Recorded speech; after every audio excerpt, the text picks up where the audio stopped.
Welcome back to Bethesda within the confines of Cabin John Regional Park. Lies Shirley Povich Field host to our matchup tonight versus the 24-10 Big Train and the 15-20 Gaithersburgh Giants. I'm Carson Cass, and it's Roberto Clemente Day a bit earlier because September 15th is not a date we play. But how are you, Zach? Doing well, excited for Big Train baseball. This game is going to be really important and a big push for the number 1 and number 2 spot between Olney. Olney is already down tonight against Silver Spring, so it's going to be a match that determines a lot of big players in the lineup today for this team, as they know they need to get this divisional win tonight. Yeah, pretty important matchup as well for us, like we mentioned, as well as them. Gaithersburg 9.5 games behind us. There's some teams at 10, some teams at 12 that they could lose home field advantage in that first round, but it'll be a tough way to lose. So to win tonight will guarantee them a spot at the 5 or 6, which guarantees them a home victory in that 4 seed, not without a real loss possibility. But we'll go through their starting lineup very quickly. We'll start through with their side. Drew Cobb, the left fielder, will be tailed by Cole McKenna, Charlie Buckles, Drew Jordan, Bryden Ruiz Weiss in center, with Alexander Martin designated hitting. The bottom 3 going Eli Livingston, Lee Turnipseed, and Logan Powell. And they'll play against a pretty different Big Train lineup tonight, as we see a man in the left who's never played there before. Well, absolutely. Like I mentioned, you see some of the biggest names, but they're not in exactly the same exact spots you would expect. You mentioned Cal Johnson's playing in left tonight. Will Hack in his normal center field spot. In right field is Ryan Fuscola, who's normally playing left. On the bases, Zach Malvazio is actually starting at first base. Second base will be Brendan Wright. Third base, Logan Panette and Kieran Coleman at shortstop. Our catcher tonight will be TJ Gramesty, and his battery mate is Charlie Hoagland starting on the mound for the Big Train. It'll be very interesting to see how they compare. Numbers, by the way, tonight pretty interesting. 21 going to be the case for everybody, just about, with Roberto Clemente Day. He wore 21 for the Pirates, so that will be in honor of him. Going to be interesting to see how this Big Train lineup can face the Giants once again. Obviously a win recently. We'll see what that can conglomerate to here in Bethesda. As Charlie Hoagland, the man on the mound for our side. He is the strikeout leader in the league with 31. Best Big Train pitcher this season by far. Has been very hot as of late. Last time out he had a over 5 strikeout game. Prior to that, it's been very good this season. Only 11 earned runs, a 3.23 ERA with a 1.34 whip. They'll have the lineup starting here for Cobb. Well, you mentioned Hoagland being one of the important pitchers for this team, using kind of their biggest guy on the mound in their biggest occasion. So, important moment for him as he steps up, throws his first pitch. Pitch missing high to Cobb. So lefty Hoagland is out of ECU. We mentioned a very good season. Also third in innings pitched. So a guy who's been very experienced, gone pretty deep into games. Going to be fun to see him in his 7th start, 8th appearance of the year. His first was out of the pen, and only at the very beginning of the year. But he's one of 2 ECU arms, I guess formerly for Wines, who's now at Westchester. But he's been very good. Cobb hits this one in the air to the left as Johnson his first put out as a left fielder for the traditional shortstop for the Big Train. Well, he's over there in left. Kind of a lot of guys who normally play the middle and inside infield on the lineup today, as Gonzalez is actually DHing tonight, who we normally see at first, and Malvazio taking his spot there, who normally plays in right. Everything's kind of just a little jumbled, but making sure to have the biggest players for this important game.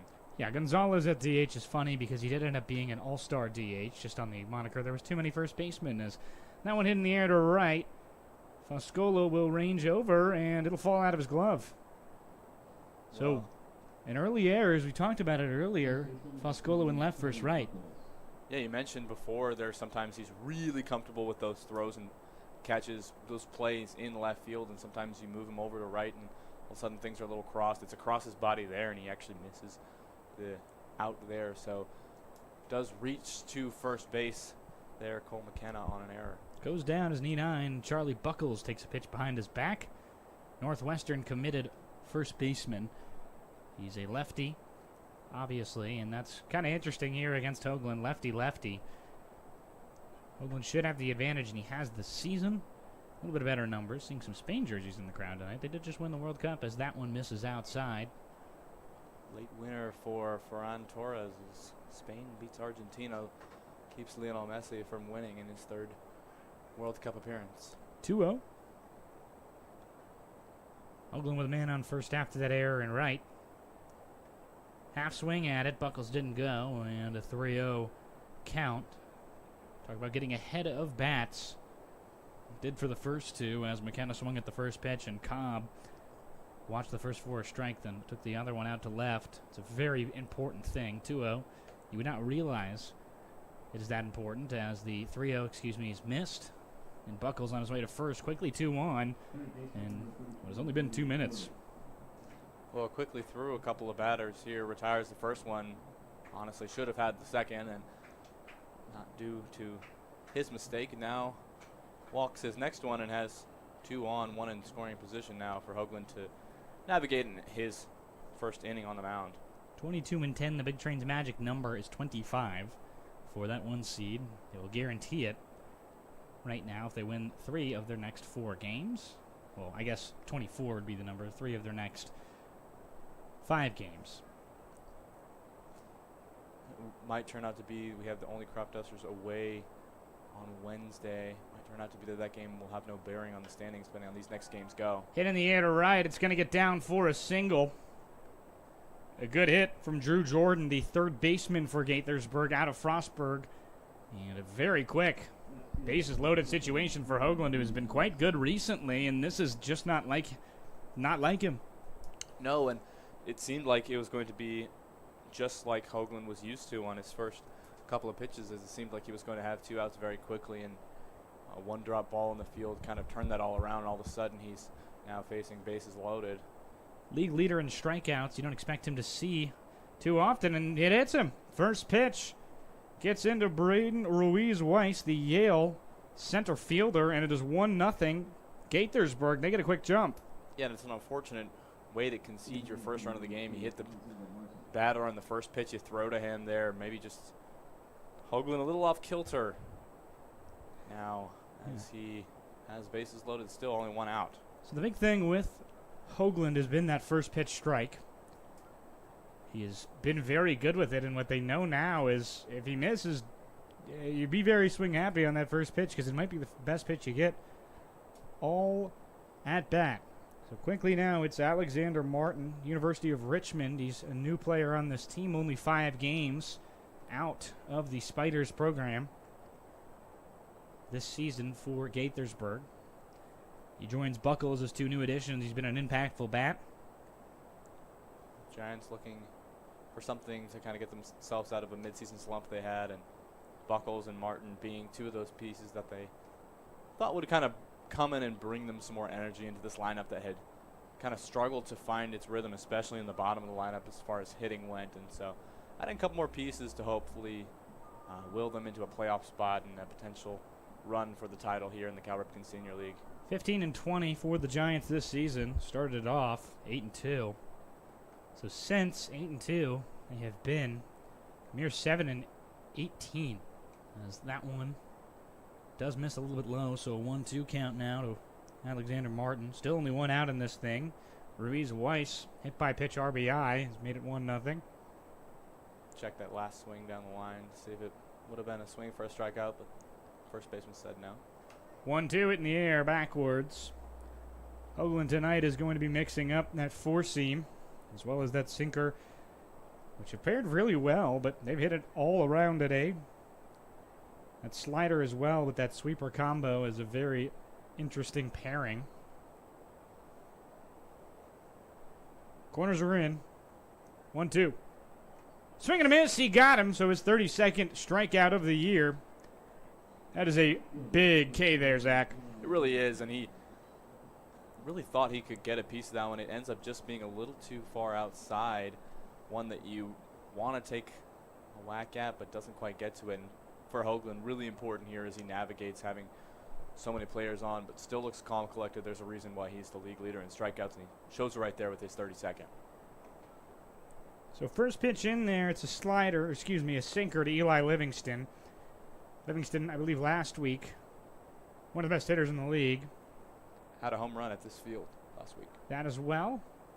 Went opposite field went pole side, over the McLean School sign, and 0-2 quickly.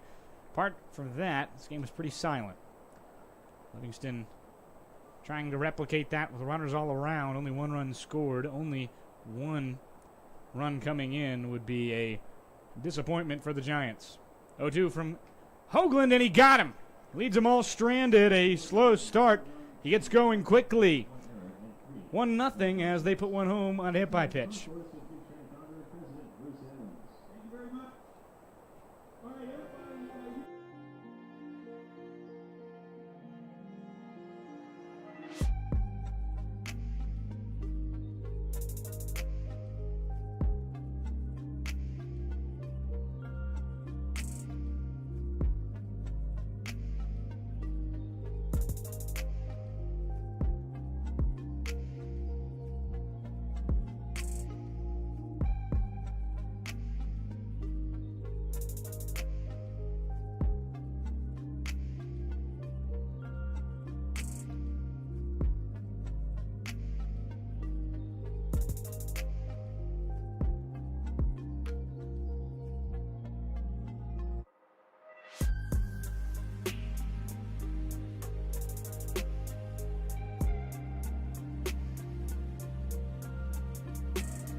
Welcome back to the Big Train Baseball Network. On the mound for their side is Cole Rame. It's his third appearance in the row versus the Big Train. Last time out, he had not the greatest day, but it wasn't necessarily that long. 0.2 innings pitched, a hit and a run against him, none earned. However, prior to that, he had a four-inning part in an eventual loss. The Big Train went 4, gave up 2 runs, and nobody else had anything else. But a good season nonetheless in his 18 innings pitched, now his third start and 8th appearance. Yeah, Alex Bergen, good player for the Giants, coming in a big moment. As we mentioned, there's lots on the line as far as playoffs and the seeding for that. And the Giants, they want to make sure that they're in their best position possible for the postseason, as they're not looking to probably not face a Big Train, especially in a playoff run. Crapduster's also a very formidable team that is really hard to beat in this North Division. So Bergen will have his first chance for a strikeout tonight against the Likes. The last home game before the playoffs. Big Train would next play here, likely on the 26th or 25th. I believe the 25th. And the 26th are the first 2 games. Third, if necessary, is the 27th. Championship starts the 28th if they do get that far. Sal has never not made a championship in all seasons apart from one. And, of course, the COVID season. 1-0, which was not played. As that one's outside to Coleman. Very good start to the season for Coleman. He's been in a late addition with injuries to Machado, as well as Bonaris, hitting .273 with 10 RBIs in a mere 11-game span. That one's in there now, the 2-1. Well, you mentioned Coleman had some pretty big shoes to fill, with Machado being a really great player, probably an all-star with this Big Train team if he had stayed healthy, and Bonaris really stepped up from the fielding department. So Coleman doing a good job taking those players' places. 2-1 misses a bit low, and Rame on the mound will be trying to work in a changeup with that fastball, as well as a breaking ball that operates kind of like a slider, might be a sweeper technically. Breaks very well. Comes the 3-1 from the righty. Just on the low portion of the zone. Coleman thought he walked. Tosses bat aside, and he'll have to go back in the box. Coleman, I think he had that one as a pass to first, but did just clip the zone, so he's back in it. Outside, and he walked him. So the leadoff walk for Coleman, something he's not too accustomed to. Merely his 5th walk this season, as he did not do it that much in college, has picked it up here and brings up the All-Star. That being Brendan Wright. Be trailed by Emilio Gonzalez, Zach Malvazio, Cal Johnson, Logan Panett, TJ Gramesty, Ryan Foscolo, and Will Hack for that full lineup. They'll line up defensively with Cobb, Ruiz, Weiss, Livingston in the outfield, McKenna, Turnipseed, Jordan, Buckles, and Powell, as that's a swinging bunt. They get him at first, but it operates the same way as a bunt, and the runner will move over to second for Wright. He does his job very quickly. Oh, does well to advance his runner there, Emilio Gonzalez. Players in different jersey numbers today as they're wearing special tribute jerseys to Roberto Clemente, big figure in the history of baseball. Pitch outside. The reason it's Ernie Clemente day today and not September 15th is because our season ends August 1st and not September 15th. That's a bit far, and we want to honor a lot of things around the ballpark. Got a mariachi band playing earlier to honor the history of Latin baseball, as that one's a little bit outside to Gonzalez. 2-0 count. Left-handed hitter. Gonzalez is a home run threat, to say the least. Reigning Triple Crown winner and outstanding hitter in this league in 2025. 2-0 with a man on second. Rain misses. Fastball didn't get there.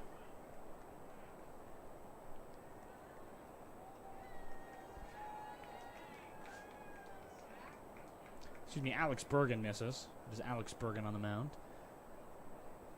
3-0. In there for strike one. Kind of a late call there by home plate umpire, but right call is that one doesn't drift just too far inside. Enough to make it uncomfortable for Gonzalez. Doesn't want to swing on that one, but now still on a hitter's count here. 3-1. Gonzalez fouls it backwards into the netting. Go back full, and that fastball working well for Bergen.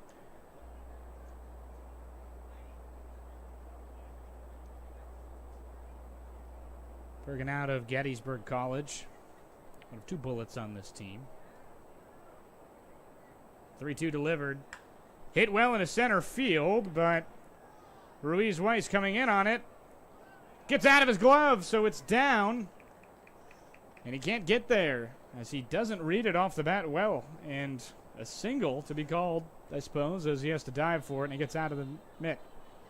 Well, it's a big hit from Gonzalez, but it gets a lot underneath it, so it goes pretty much straight up. Coleman over at second had almost determined that he was going to go and expect that it was going to get down, but it looks like he was about to cover it, so he made his way back to second. But so didn't advance any further, as he was a little more cautious on that play. But runners on first and second now with one out. Yeah, he tracked backwards like that ball had gone 30 feet over the wall, and I think he just never saw it. It's a tough ballpark because the trees in center pretty much shade the entire field, and then the sun will catch the ball, which makes it hard on the transition downward or upward. You'll lose it quickly if you aren't following it the whole way. Especially in these, may have blinked. Yeah, especially in these evening hours as the sun is just beginning to set and is at its brightest point, beaming down on us here at the ballpark. Zach Malvazio in the box. Right-handed hitters in a 2-0 count against Bergen.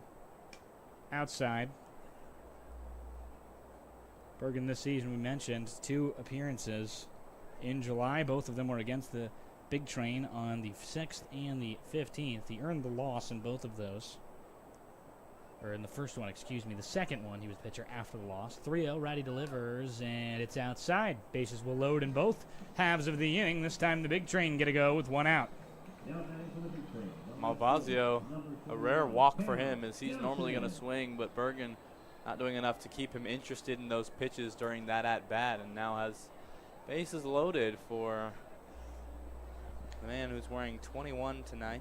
Johnson. Excuse me. The infielder playing outfield tonight, Maryland commit out of Tampa, Florida. Had a good year so far, 266 average to the tune of 28 RBIs, which leads this ball club. Well, there's a quick visit to the mound for catcher Logan Powell of the Giants as he tries to calm his pitcher down a little bit before he faces the batter with bases loaded. Johnson, a walk-off home run on Father's Day. 2-run shot, had a 2-home run game again versus the Grays for the Big Train. It was Malvazio who did it the last time they played them. The Train play the Grays tomorrow, which will be our last regular season game at Shirley Povich. Delivered, and he hits this one in the air Bloop territory. Chasing after is McKenna and Ruiz Weiss, but it'll be Cobb who wins the argument. Runner won't go from third, and 2 outs on the fly. Well, Cal Johnson, knowing his job is to bring a run in there, looking to make contact, does it well, but kind of in the worst spot for a runner to get home from third, as it's pretty easy throw into the catcher to keep everyone on their bases there. So 2 outs now and no runs scored. Bergen 1 out away from saving this one from any damage for the Giants. Tying runs on first for Bethesda in this bottom half. Ready delivers outside. So Panett comes back from illness. He's been very good this year. Probably the only reason he's not an all-star is that game total being 23, as some guys get into the 30s today.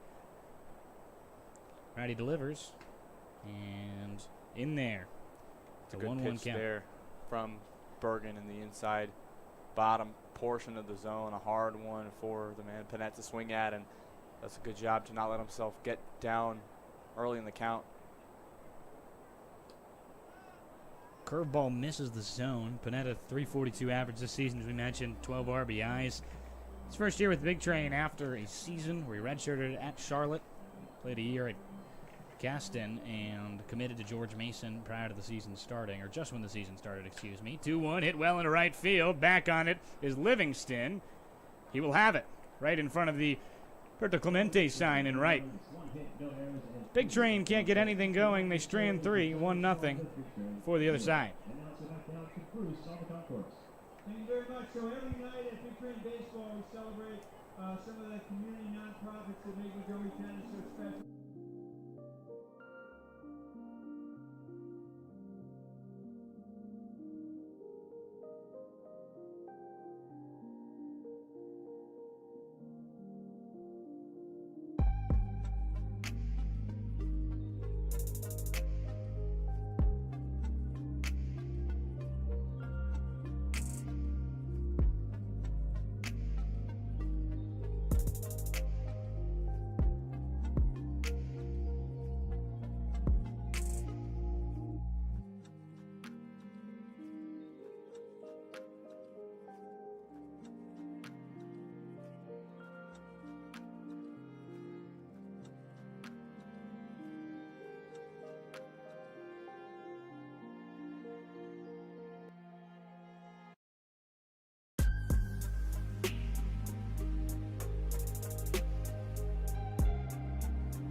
Welcome back to the Big Train Baseball Network. Lee Turnipseed to lead things off in the top of the second, on Roberto Clemente Day, as ground ball right side, collected by right, picked up, and fired to first.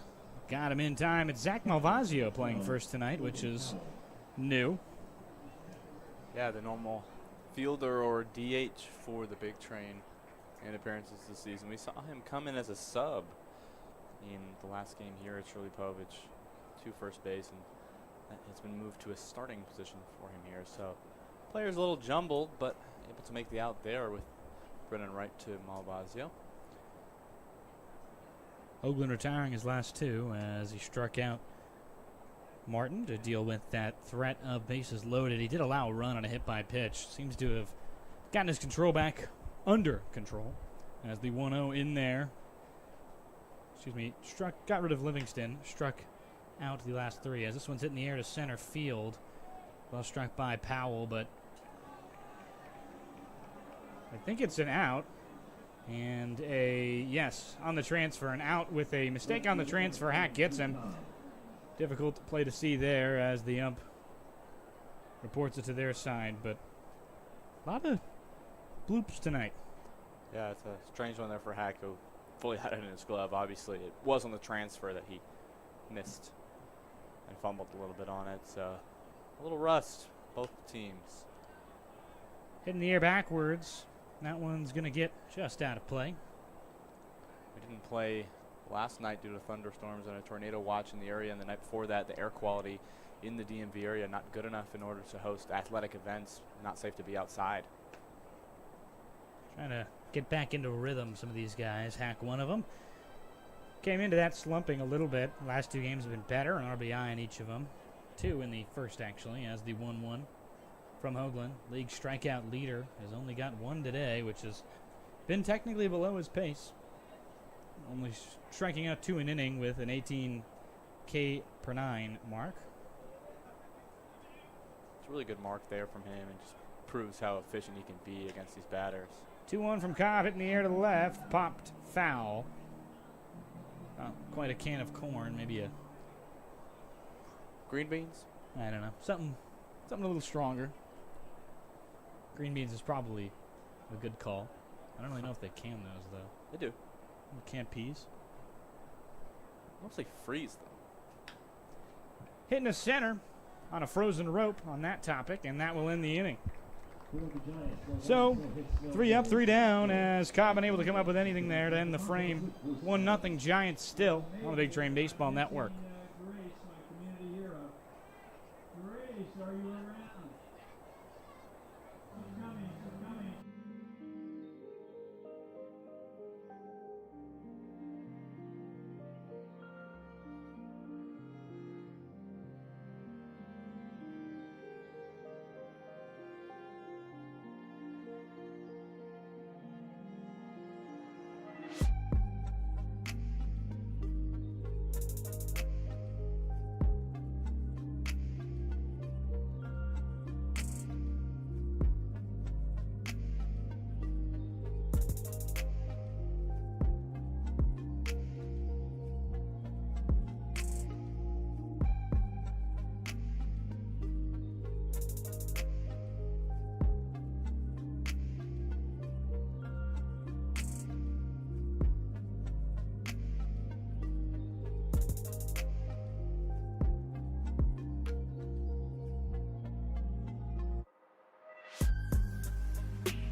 That is neat. Number 21. Let's hear it for Grace for her extraordinary.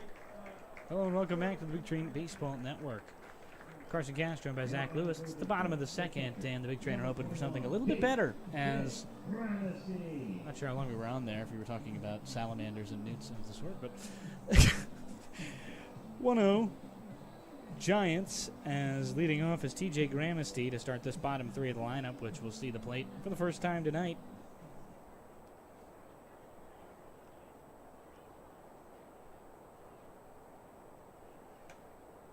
First pitch breaking ball from Bergen, who was able to leave 3 on base that first inning.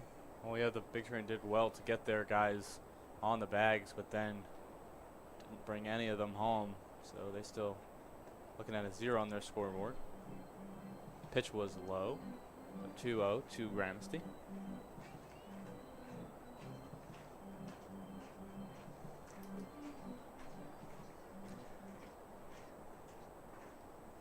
Outside, a little bit away, fastball. Not really able to get placed so far for Bergen. He's already walked 2. Gave up a single to Gonzalez on what should have been an out, but Ruiz Weiss maybe missed the ball off the bat, had to come in on it. Very late, he was drifting back lightly. And then when he finally got it, realized it was about 40 feet in front of him, nearly made it, but couldn't find it as the first strike found on the 3-0. Still a hitter's count now for Gramsci, who has a very good average this season, inside the top 5 for the last couple of weeks. Trending towards league leader if he keeps hitting the way he does, and there's one there. 3-1 belted up the middle. A base hit to get things going in the second inning. Really great hit there. The angle off the bat is perfect for a single as it just gets over the head of the second baseman, but drops with plenty of time in front of the center fielder there. Great opening play for the Big Train in the second inning as they look to already get one back as they conceded one in the top of the first. Now at least lead the hit battle 2-1. Doesn't really matter. You just want to lead the game, and a guy who's done just that with how good he's been of late. Foscolo comes into the box. Ryan Foscolo, a pretty solid RBI man. If you're just tuning in with us, Roberto Clemente, day to day, as we cannot do it in the ballpark on the actual day it is on September 15th because our season ends August 1st.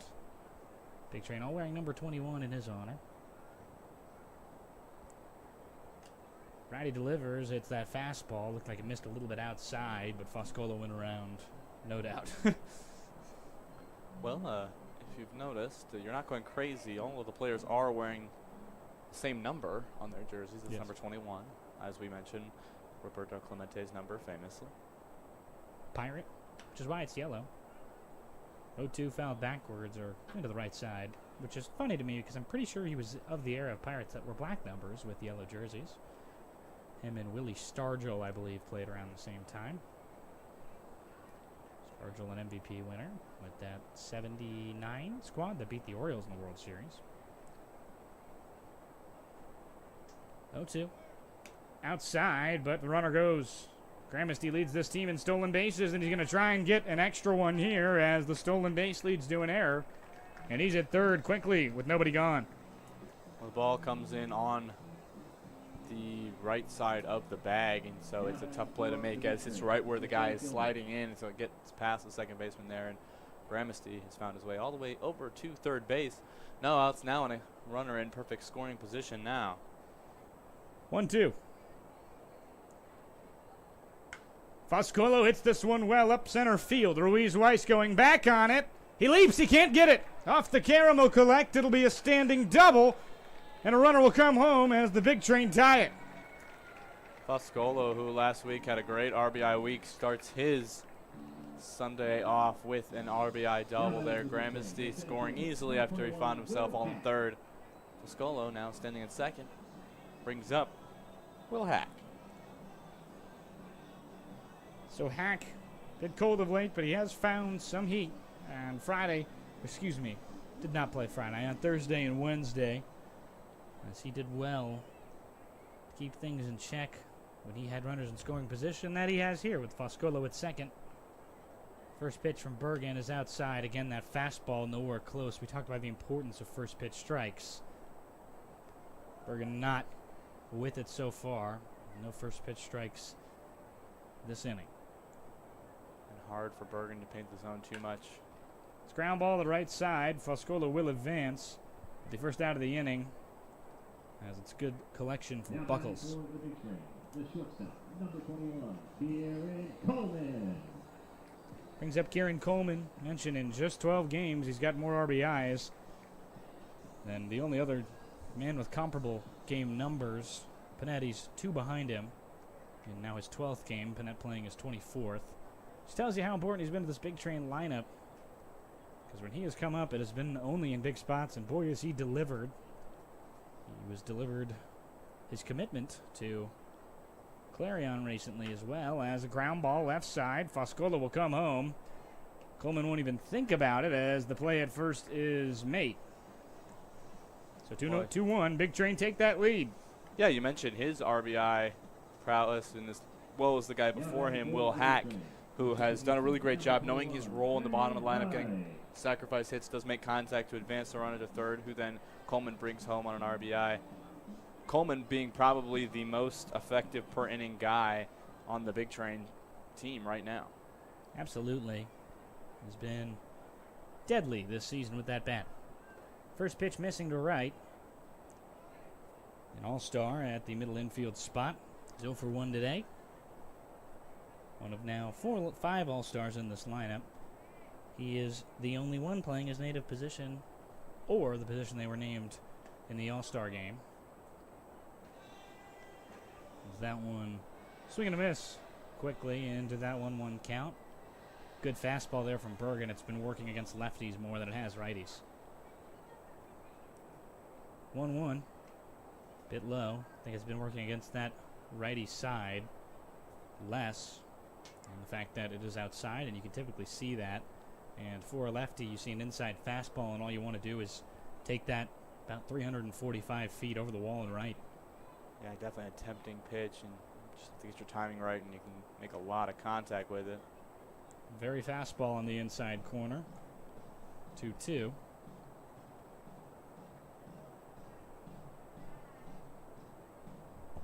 On deck, another lefty in Gonzalez, who singled in the first. That one missing low, and they'll have payoff with nobody on, courtesy of Coleman, with that 2-1 lead now.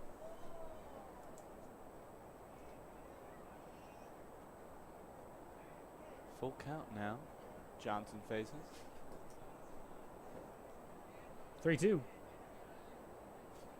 Wright will watch it and make his way over to first. It's a good holdup as that one missed on the inside corner, nearly caught his knee. Brings up a RBI threat for sure, and Emilio Gonzalez. Whether Brennan Wright will steal or not, pretty much decide, I think, on this pitch. Big Train do not steal on that first pitch too often, though. Out of all of the times they steal, it typically happens 0-1-0-2, not on that first one. But Wright, a good lead at first for the reigning Triple Crown winner as he goes. Throw is in there. Got him. Fantastic work from behind the dish from Powell, and that will end it. Gonzalez gets to watch one ball, and then we'll go back to the dugout with his at-bat coming up here. It's the end of the second. Big Train take the lead on the Big Train Baseball Network. Thank you very much. We can't do what we do at Big Train Baseball without the support of our sponsors.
Hello and welcome back to the Big Train Baseball Network. Leo Messi jerseys in the crowd, which I respect wearing because the game was far over by 6 p.m., which is about when most people get here. Gates open, I believe, at 5:15 or maybe 5. Cole McKenna going to lead things off on their side. McKenna 0 for 1 did score after he reached on that error and right by Foscolo. Definitely makes up for it with that double earlier to put the tie down, and then Coleman brought the leading runner home.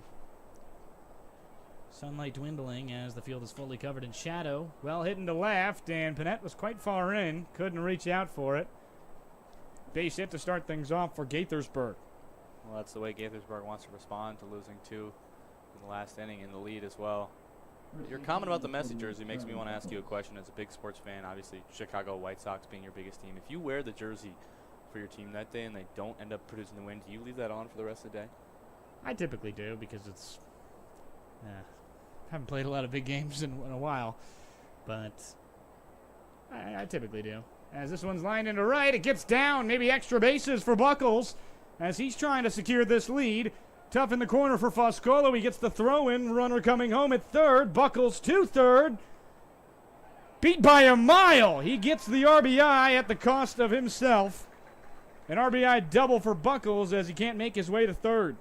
It's a little baffling from Buckles there as the runner easily scores from that as it gets kind of lost in that right side track. But Buckles is jogging pretty slowly over to third, thinking he has more time than he does, and it's an out that's very much in time for the big train. They do a good job getting one back there. Northwestern Wildcat is probably going to stick to second next time. That's one that a lot of guys are going to be able to get the triple on, and Buckles a little bit slower. Trades that off for power, which is why he got that down the line so hard. As first pitch missing to Drew Jordan. He's 1 for 1. Already a single. Shot moved the runners over. It was an interesting bloop hit, so nobody actually ended up scoring on that. It was the hit by pitch by the man on deck as he saws this one up into the air. Corner. It does fall out of play. And a 1-1 count now quickly to the Frostburg State third baseman. Just into the right side stands. There's fans here. Shirley Popovich have to duck and cover for that one. I think I might have got somebody, and they seem all right.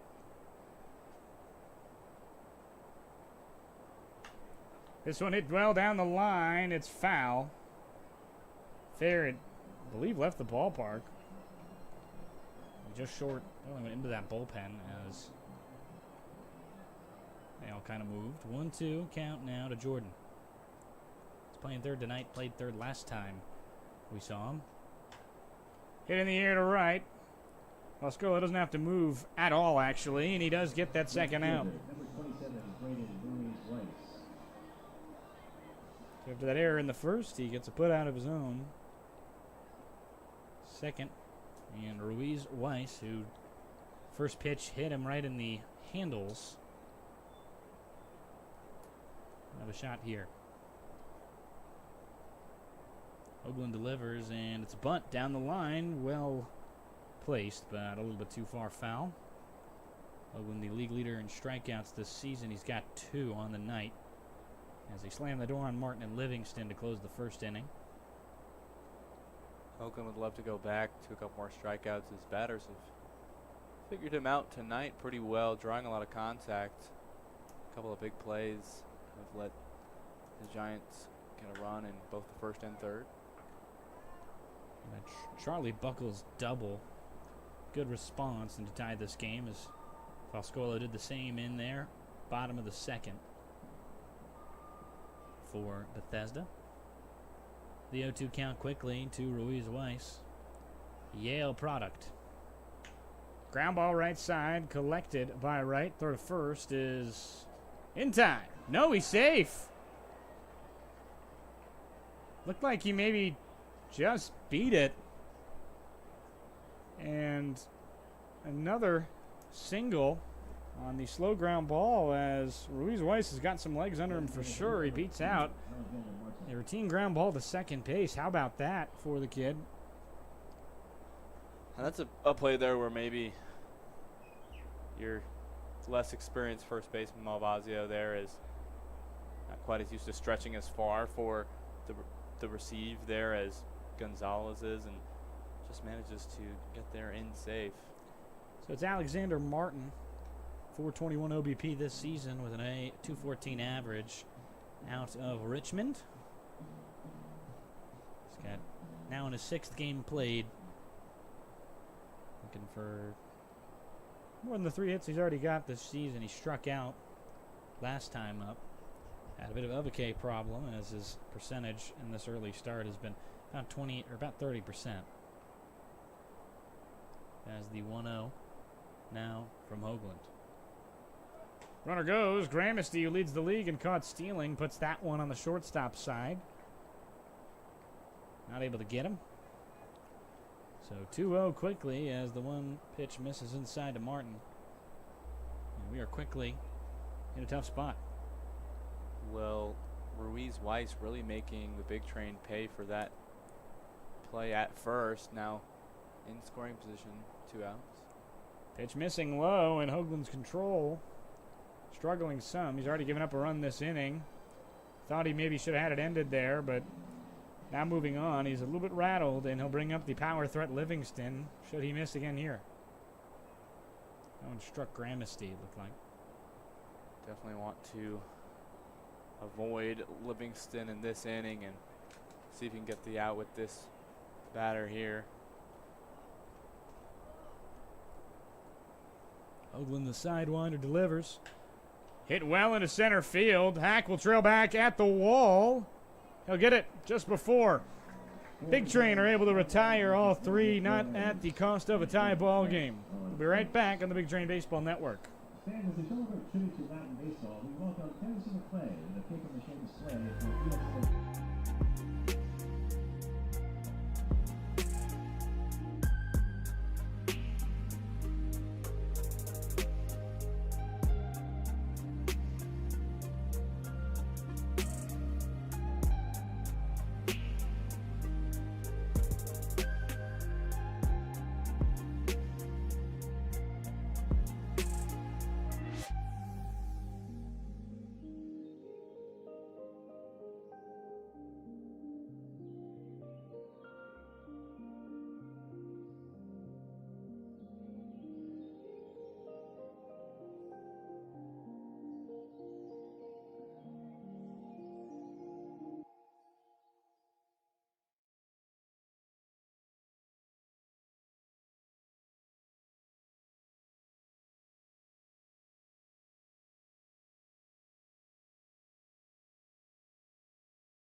Welcome back to the Big Train Baseball Network. Bergen's still on as Emilio Gonzalez will have his first time up after the Brendan Wright walk. He stole or tried to steal a bag. He was caught stealing for the third out of the inning. Emilio Gonzalez saw one ball, but will have a clean slate as he steps up here in the bottom of the third. Gonzalez looking to continue streak in the last inning, doing a good job. First, they got guys on and weren't able to bring them home. Last inning, they were very effective in doing so. Gonzalez sees his first pitch low. Once again, in a 1-0 count.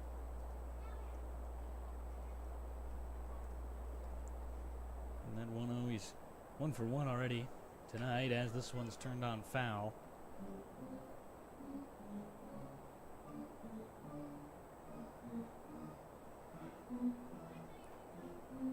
Pretty loud day here as we honor Latino heritage in the ballpark tonight. Train wearing shirts that say Gran Tres, which is big train in Spanish. I'm also wearing one of them. Not the same as the players. They have jerseys. We have shirts that say 21 on the back, but I think they're cool nevertheless. Well, you have one. I do. You also could get one. You just didn't ask. I did ask. Oh, sorry. Operations manager Derek saying there's none left. Oh. Sorry, bud. I would say you should have come to the charity event on Saturday, but I did not make it due to a miscommunication of my number, which was... I put a 1 instead of a 2 somewhere in there. 3-1 and in there. Gonzalez knew it was strike 2. We'll stand back in on the full count. Gonzalez maybe wishing he would have swung on that one. Now he faces the full count from Bergen. He has 2 earned runs tonight. Ground ball right side and collected by Buckles. The first out of the inning on a good play as he tosses it back to the pitcher, Bergen. Zachary Malvacio. It's a good fastball on the inside hands that he's early on trying to push it out wide and does not do that. He just pulls it into the ground. Zach Malvazio, the man up now, walked his last time through.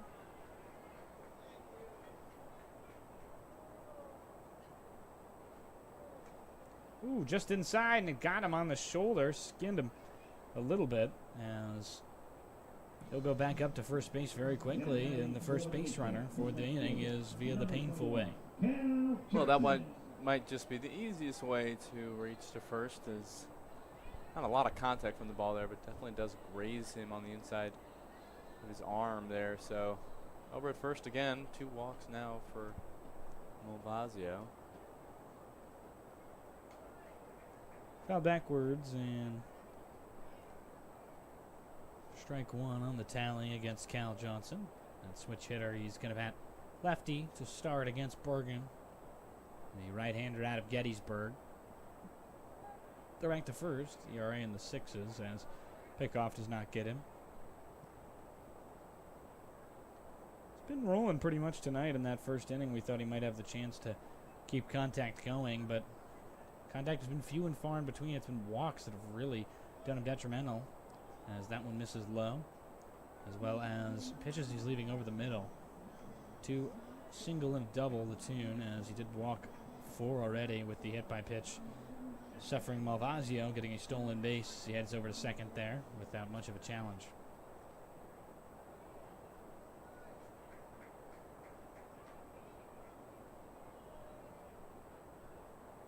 Bergen is missing inside a little bit. Again, that fastball, just not where he wants it tonight. Really isn't, and he seems just a little frustrated that he can't quite seem to place it in the zone.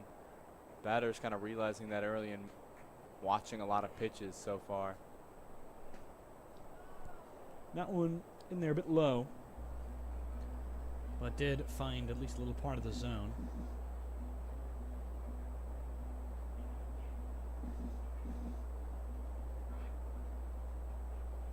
The trade deadline coming up on August 3rd, right after the season ends. A lot of exciting talk about that as the All-Star break ends. 2-2, it's fly to the left.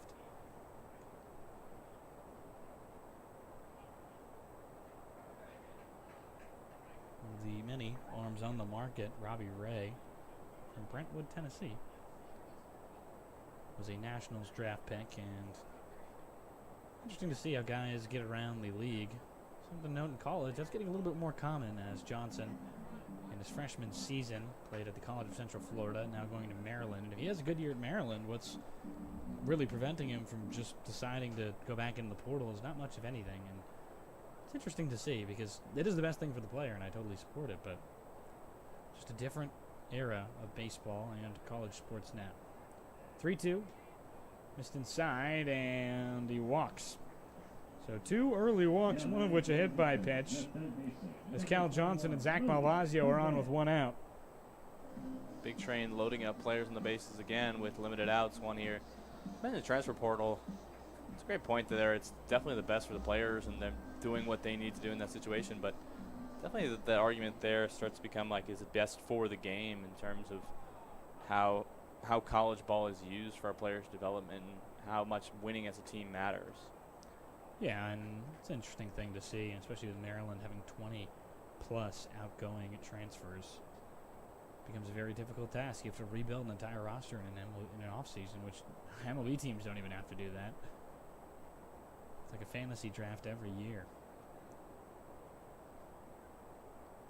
Definitely more pressure and work for these recruiting staffs as well, these colleges. Missed outside again with that fastball. Struggles continue to find the zone from Bergen with the heater. It's been the breaking ball. It's been in there a lot more. Kind of relying on that fastball more than anything else right now, because he wants to just get it working. Needs 2 pitches to stay in the zone, as this one is hit in the air to center, kind of tailing in with the wind towards the infield. They both call for it, but Turnipseed's able to get it with McKenna calling him off. Turnipseed makes sure he gets it anyway, as that's the second out of the inning on that pop fly. Pretty soft contact there, as it's a good job for the Giants earning their second out and hoping to keep these runners over on first and second and far away from the home plate as TJ Gramesty is up to try and bring runners home for the big train. Bit low. First pitch to Gramesty is at a breaking ball again. Seen a lot on that first pitch, almost always missing with that fastball in the second one. Here comes the 1-0, rather pick off as Malvasio's back well within time. 2 outs for Gramesty is 1 for 1. Started that second inning off with the single.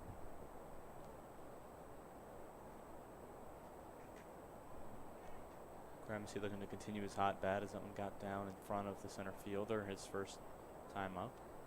Bergen delivers, and he hits this one well into left field. It dies a little bit at the wall for the third out. 2-2, we're still tied as we head to the fourth on the Big Train Baseball Network. Left on base. After 3, your score is the Big Train 2, the Giants 2. And let's go back down to Bruce on the concourse. Okay, we've got 3.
Welcome back to the Big Train Baseball Network. Eli Livingston leading things off for the Gaithersburgh Giants in the top of the fourth. We're all tied at 2, so brand new ball game made in the top of the third for them. They'll have a chance to add on as Eli Livingston, a home run in his last appearance, will be up after his teammate flew out to end the last inning, and that slider way outside from Hoagland. Ball gets away from Gramesty as well on it. No runners on, so no damage from that pass ball. You're not too keen to try and dig in against a ball that's with nobody else on, as that off speed a little bit high. So 2-0 count quickly. Seen Hoagland not like himself in recent games as Livingston's got him in a 2-0 count. Big wave at that fastball at chin level. Missed again, but this one very, very high.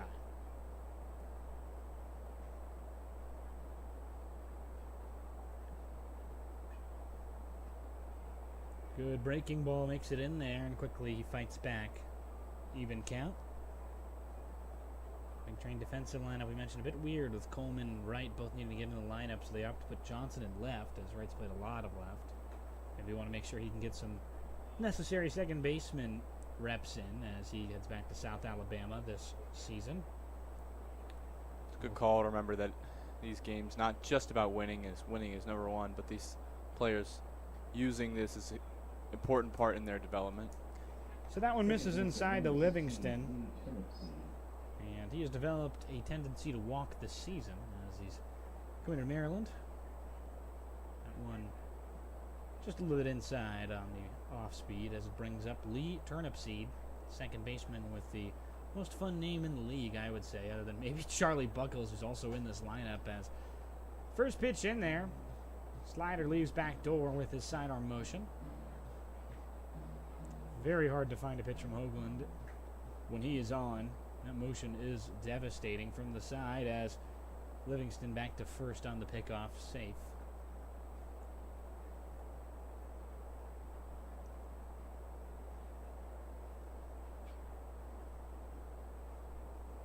Now the 0-1 again. And again, they get out as Malvazio is unable to get that pickoff attempt. It gets all the way into the deepest part of the outfield. He'll head to third, and the large foul territory at Shirley Povich working against the big train as Livingston on the missed throw, and E1 brings them all the way to third. As you mentioned, that right side eating up the big train a little bit here so far.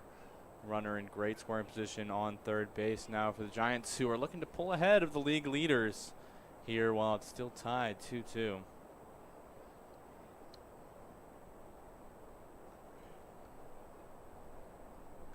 Excuse me, as Logan Powell on deck.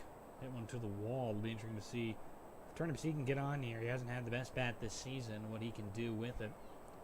He's 0 for 1 today with a ground out to the right side as he levels this one into left field. Back on it is Johnson, and he leaps.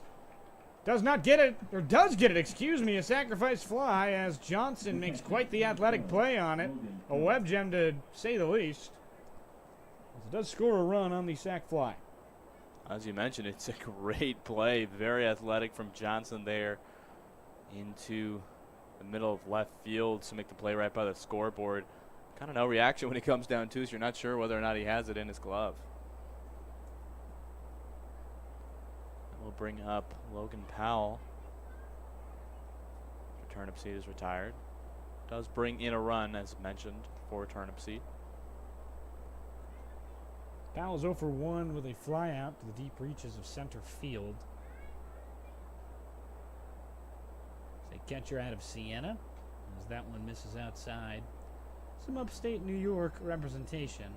Maryland's Kehoe is out of Iona. So a Vassar College product. Look at this very lineup last time we played them with Fox Fernandez, as that one misses, 2-0 count. As well as a lot of Binghamton guys for the Aces, or one for the Aces, more for the Braves. 3-0. That one in there. A lot of guys who are at that level, or at the D3 level in New York, tend to stay local in the PGCL. Very good baseball being played up there, and a lot of guys enjoying the environment here. A little different as Ooh. that one gets called back for a strike. Yeah, I mean, I guess I'll call my friend out pretty funnily. You know, he's working for the Lumberjacks, and they're on a 15-game losing streak, and a lot of the players are depleted. So he's a commentator. He's fully going to play. He's going to suit up and pitch an inning as the 3-2 is lined into center. Summer ball is its own weird baseball thing, and while it is competitive at a lot of leagues, it is competitive there. And sometimes guys have to leave for whatever reason, and then your commentator, who's never played baseball, has to go out there and throw an inning. Well, we were wondering with some injuries to catchers this season if we were going to see you behind the plate. Yeah, there was jokes. I think we're happy to have Gramercy and Gagan there as well as you played in your high school days. I would prefer to be up here. As after the walk to Logan Powell, it's the right of Drew Cobb, the leadoff man. Left side hitting left fielder. Pretty lefty-heavy lineup to start, which does not really work for the Giants in terms of advantage-wise, as the picked off back to first. Lavazio's tag is not in time, and Powell's back. As his single, the second man on base this inning, as Livingston walked and already scored. So 3-2 their lead. Cobb trying to add on to that. Ground ball up the right side, collected. 4, 6. Not in time at 3. Yes, it is. Excuse me. A double play. Perfect for the likes of Cobb on accident as he drowns up to the right side. 3-2, they get a lead, but do get out with a double play. The 2026 Big 22.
So welcome back to Bethesda. It's a 3-2 lead for the Giants. Big Train are leading it off with Ryan Foscolo, who the Kentucky redshirt already mashed a double. So he's 1 for 1 tonight. Good season so far in that RBI range towards the top of the rest of the team. But 5-3, they need to get some hits going, need to get some offense going if they want to keep up, as Hoagland struggling a little bit on the mound to keep contact away as he has earlier in the season. He leads the league in strikeouts at 33 now, including the first 2. In the first inning, he's gone through 4 already. Would guess that his night is close to over. Summer season stretching on, and guys who played a lot of games at college as well. Definitely probably feeling the fatigue starting to set in, as it's a very long part of the year, the end of summer ball season for guys. It's 2-0 count. Bergen falling behind. He's in solid. If not for the walks, as that one's in there. He's given up a near 3 hits as opposed to 4 walks and a hit by pitch.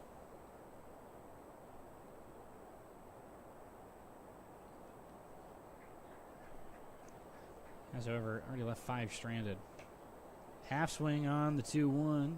He did go.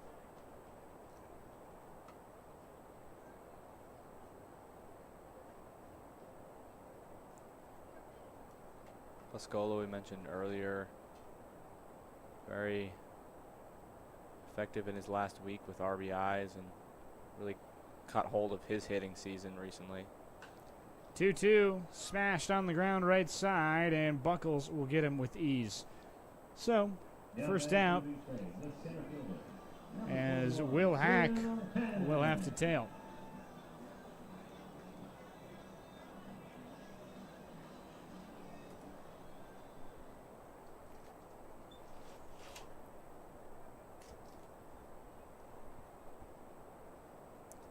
Bergen doing well to dispatch guys when he can.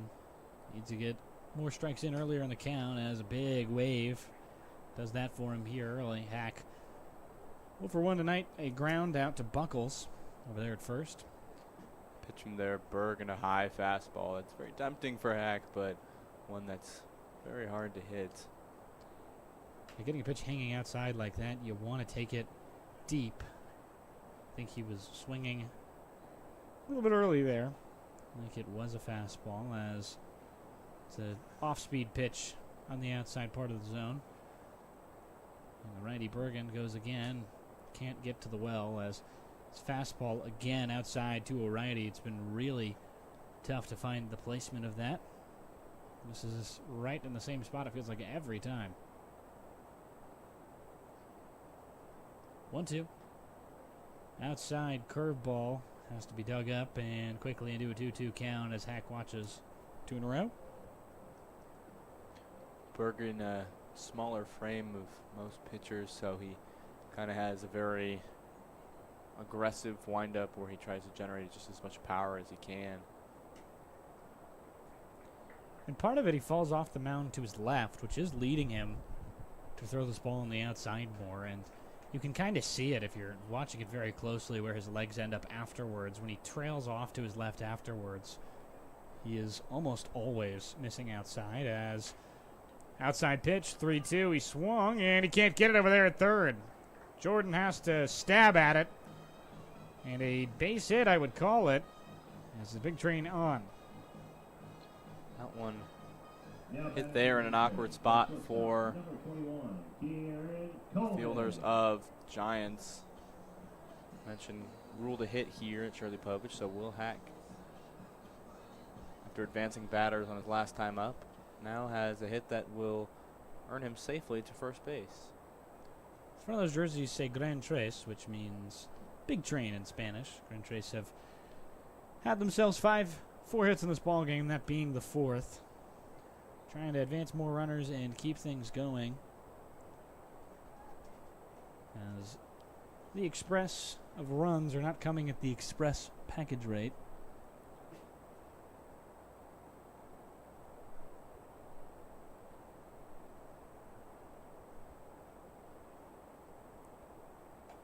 Oh, and missing outside again, and you're seeing it again with Bergen, where he just falls off the mound to that batter's box for the lefties. Sometimes his feet come through forward in the middle, and that often fixes that for him. But again, same pitch outside. 2-0 now to Coleman. It was 1 for 2 on the, or 0 for 1, excuse me, on the night.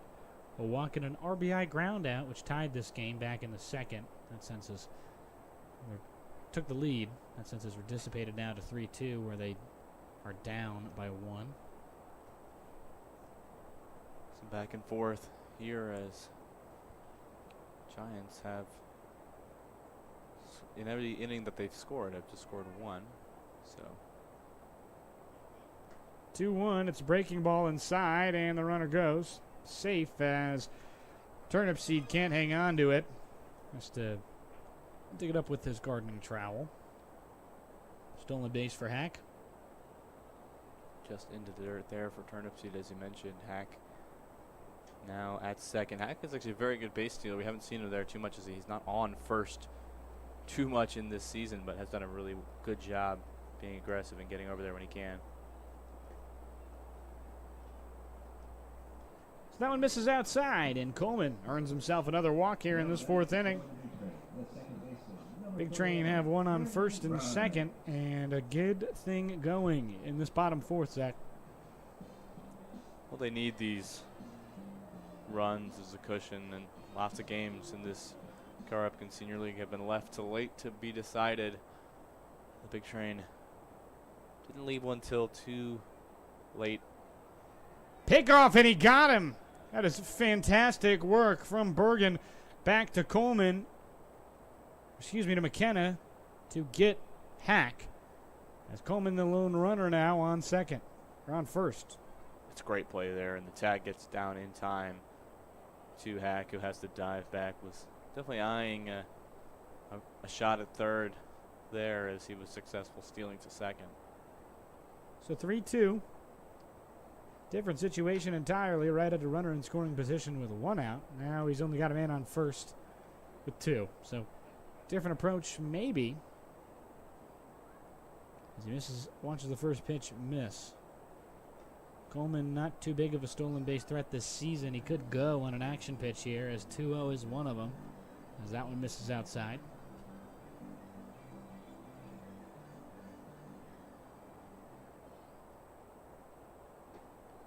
Two misses, and count now 3-0.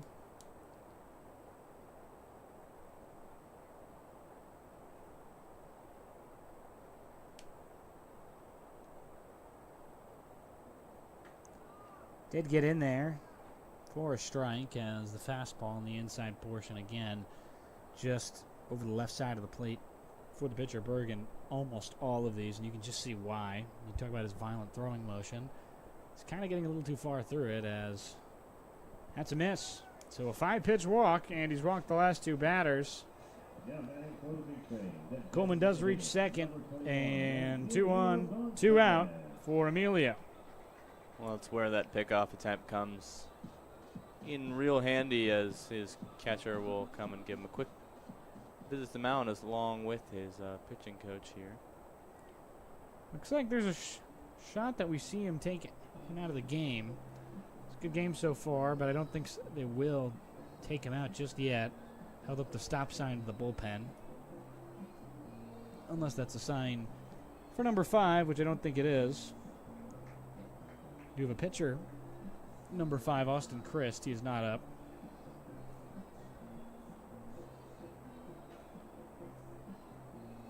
Looks like a righty in that pen, though.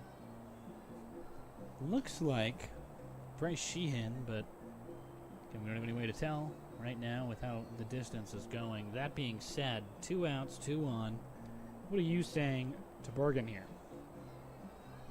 Well, Bergen just needs to find his control a little bit more. Maybe not try and overthrow his pitches, not try and add too much extra velocity, and just try and find the control.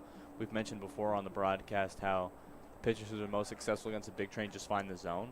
I think that's what Bergen needs to do, even if he has to sacrifice just a little bit of velocity to do that. Finding the zone is going to be really crucial. It is more important to hit the zone against the big train than it is to have really pitches that tend to be more competitive. Right-hander going in the pen. This is likely one of the last batters for the righty Bergen. Now missing a bit low. Big Train trying to get this lead back. Tying runner at second. Lead is at first.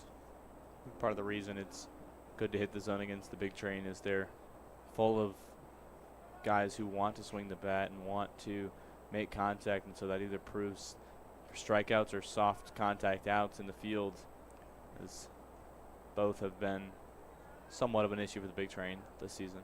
Good off speed. Finds that lower outside corner to Gonzalez. Didn't swing, and imagine he might hear. Missed inside. Bit upstairs as well on the hands of Gonzalez. He's back out of the way. 3-1. Run number 3 potentially for Bethesda on second with Coleman. Hit well into the gap. It is crushed. Back on it is Ruiz Weiss. He won't get there. Karam's off the wall over to Cobb. Picked up. One runner will score. Ball game tied. Play at the plate. There will be none. And right to follow as it is 4-3 Bethesda, courtesy of the third-year Big Train Emilio Gonzalez, whose career here has just been fantastic. That is another RBI for Gonzalez. I believe that now makes up his 10th double in Big Train career. Well, big hit from Gonzalez there, sends it into the scoreboard. That will be it for Bergen's night, as he is not able to find the solution to the out there. I apologize. It is his 30th career double. We'll be right back on the Big Train Baseball Network. New man on the mound for Gaithersburg.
So it's RBIs 95 and 96 on the career for Emilio Gonzalez, as well as Austin Christ, Fredericksburg Community College member, will have his go.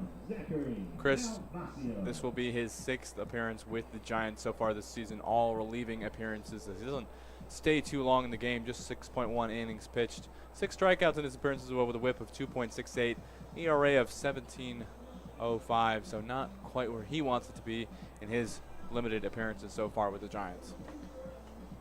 So it's Zach Malvazio to the plate. He is 0 for 0 today. Not too often we hear that, but he walked one and got his decision made for him as the second pitch of the at-bat, his second time up in the third, hit him. I mentioned he doesn't walk that often. We'll be looking to rectify that here. Looking to add on to that lead already. That's now 4-3, courtesy of the man at second.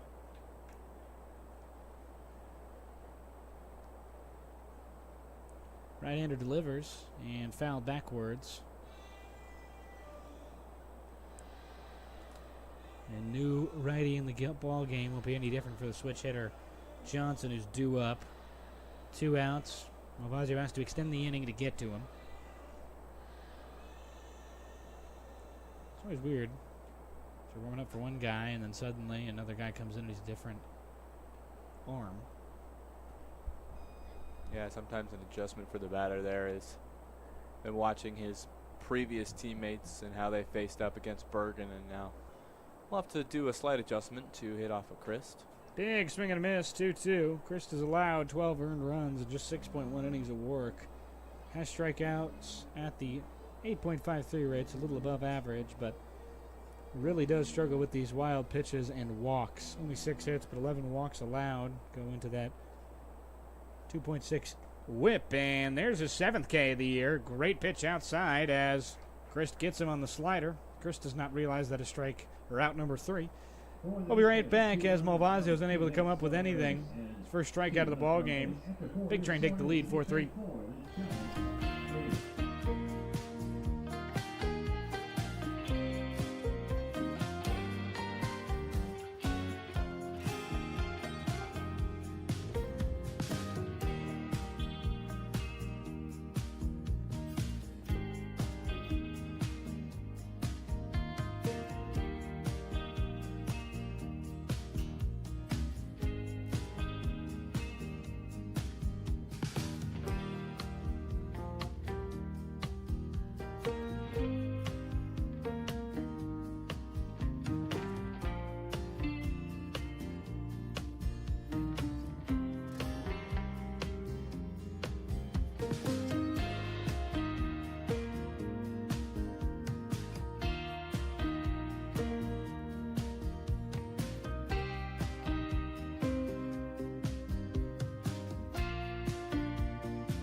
The day ends for Charlie Hoagland as Hayden Parker on for the 4th time this year. This guy has been deadly. The 6'8" right-hander, Zach.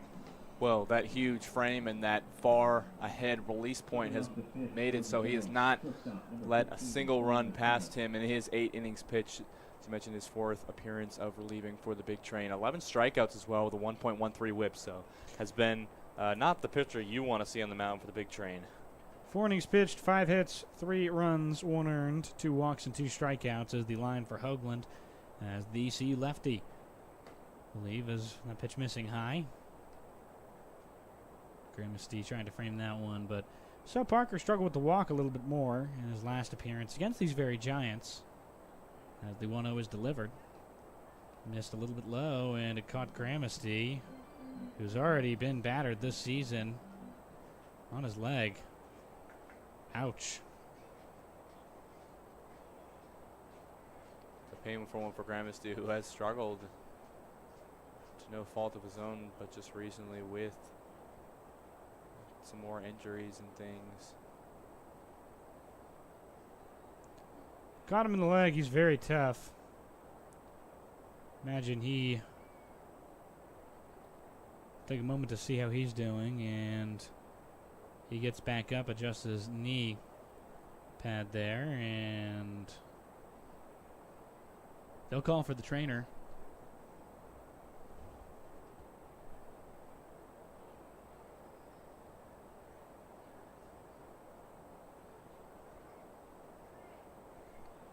Parker's facing McKenna. Shortstop as he'll get back in here into a 2-0 count. Well, the last time we saw Aiden Parker for the big train is Gramsty is done. a big blow there. Most likely we will see Jack Gagan come in for him. Gagan available tonight, and they'll need him. So take a brief moment. Gagan getting his stuff on. We'll talk a little bit.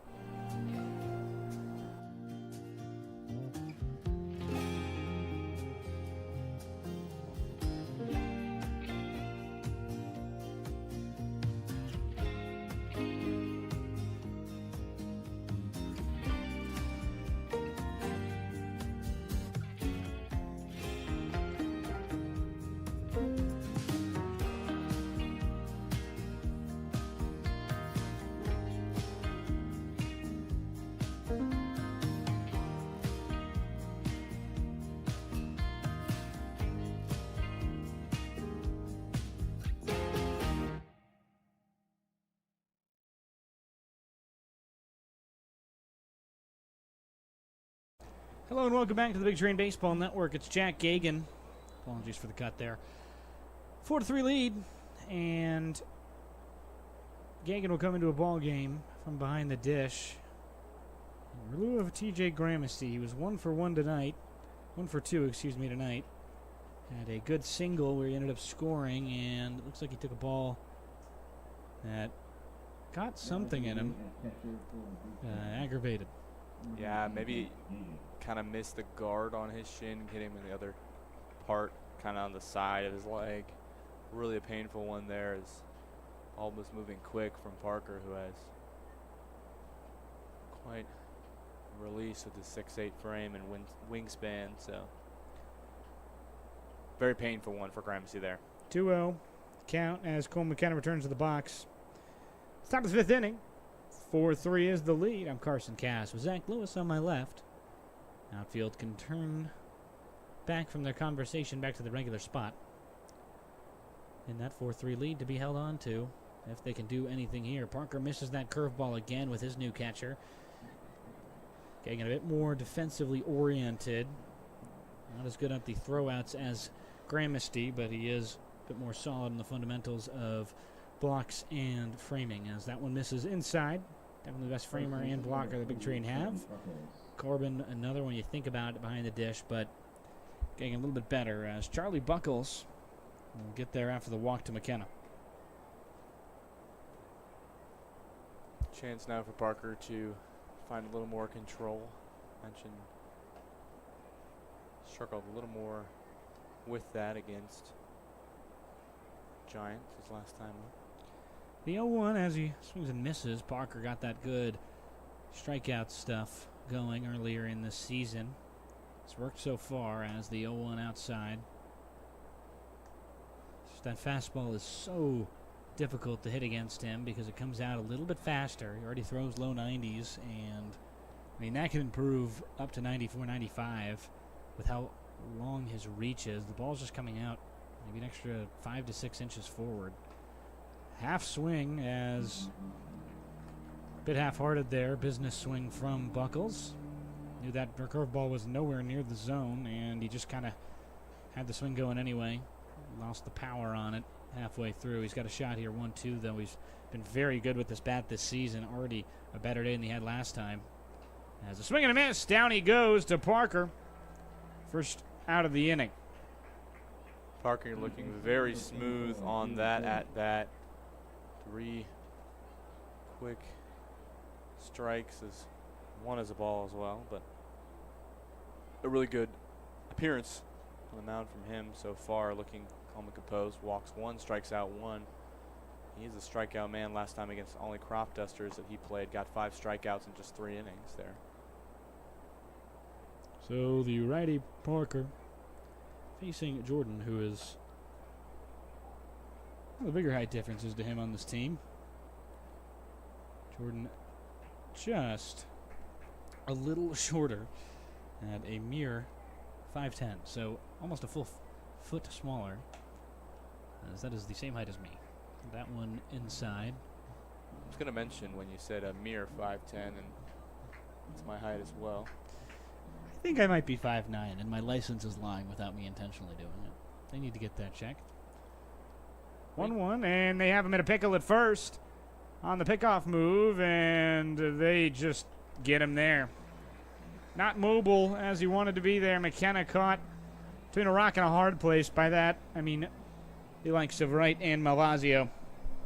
4-3 lead, and very suddenly the tying runner off base to Drew Jordan, who could go out quickly. Parker, great awareness on that pickoff attempt. Sees his guy out of the corner of his eye. Time called for whatever batter wants to call time, he can. Sometimes it isn't given, it is given there to Jordan in the 1-1 count. First pitch in there, now 1-2. Well-made pitch on that curveball. He's got him in strikeout range on that 1-2. I can imagine he might give him something upstairs. Love to blow one by him there, as he does exactly that. Not quite up top, a little bit below as he tries to dig it out, and Jordan nowhere close. 2 strikeouts to end the inning as we head to the bottom of the 5th on the Big Train Baseball Network. All right, it's fan appreciation night here at Big Train, and we have a few very, very special fans here with us. So if I can have a few more fans.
Welcome back to the Big Train Baseball Network. Number 21, Cal Johnson. Cal Johnson up to bat here, switch hitter in the righty batter's box against Christ this time. Christ got in the 4th inning to relieve the starter Bergen.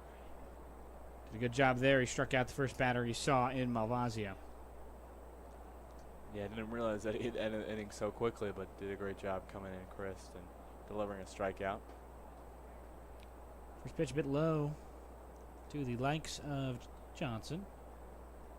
Maryland commit trying to get his Terrapin season going off of a built summer season. He's been very good this year, already an all-star selection.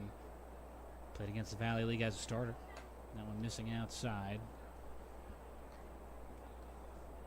Big Train lead 4-3 after a big 4th. It's been a good night tonight. All things considered for the hitting staff when they've gotten it going. It's been every other inning, though, and they're looking to score in only even innings tonight. Things aren't looking good for the 4th, or for the 5th, excuse me, as good as the 4th, as he is on a 3-0 count. Chris, a big walk issue this season. 4 pitches, and Cal Johnson is on first. Starts this 5th inning for Bethesda. Johnson doing a good job being patient once again. Christ provides a very different look from the mound as Bergen is. It's 5'10 versus 6'3 of Christ, but not able to quite find the control enough there to strike out the likes of Cal Johnson, who's now on first base. Pickoff back to first. Christ move was detected by Johnson, and he dives back safely.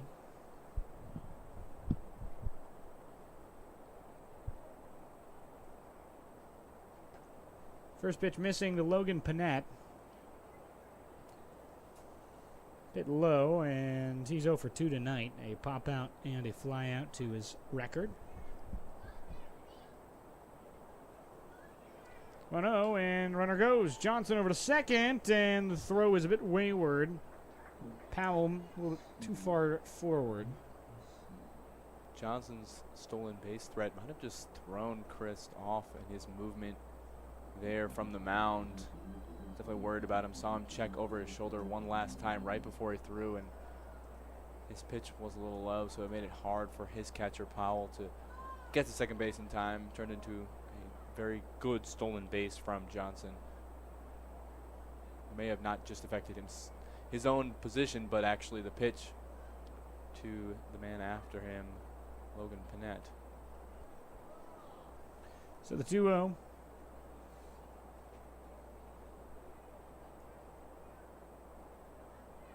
Outside, good dig to stay in front of it. Powell made up the battery to start the game with Bergen, and Christ has not had the same success. He's yet to hit the strike zone this inning. He threatens to walk his second batter in a row. Malvasio definitely gave him some help in the 4th inning with a strikeout where he swung at 1 strike only.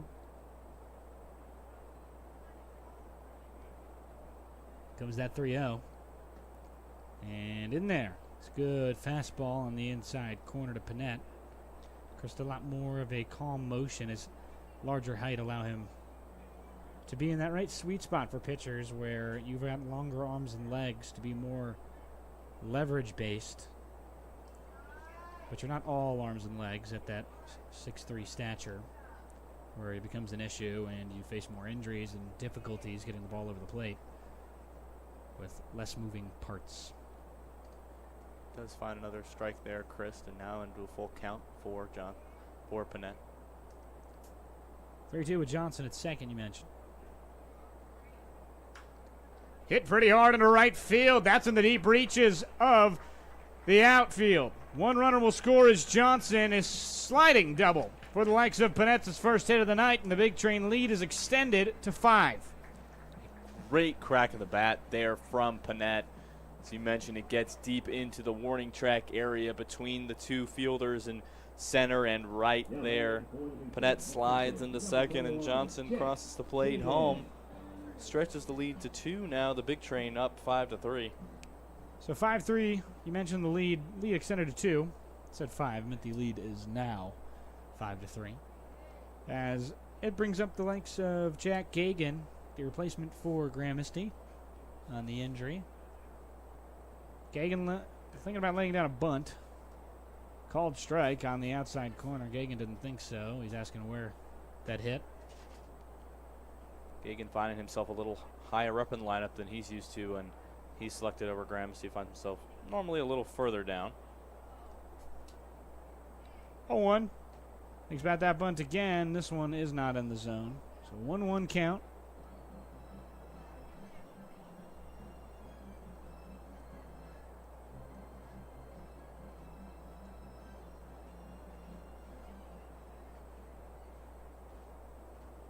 Thinks about that bunt again and pulls it back. 2-1 the count.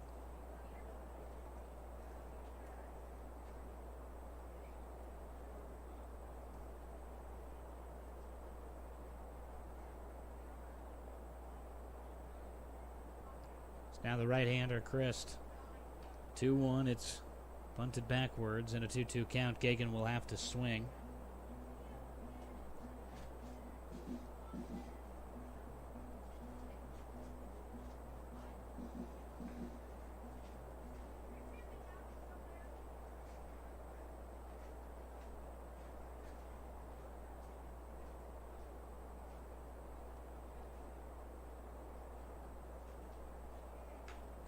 Right up the middle.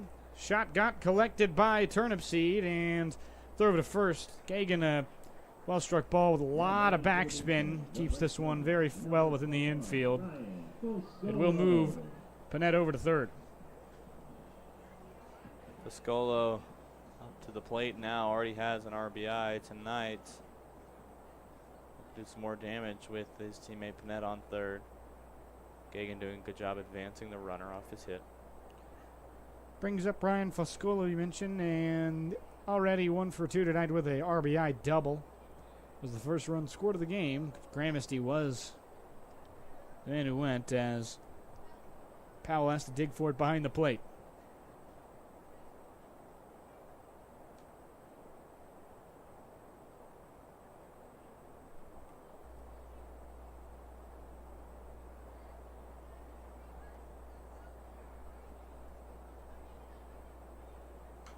Foul backwards.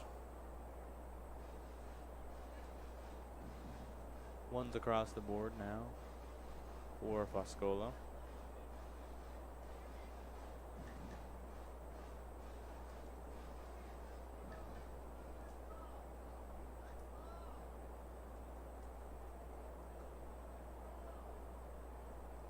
One misses a bit low. 2-1 count now.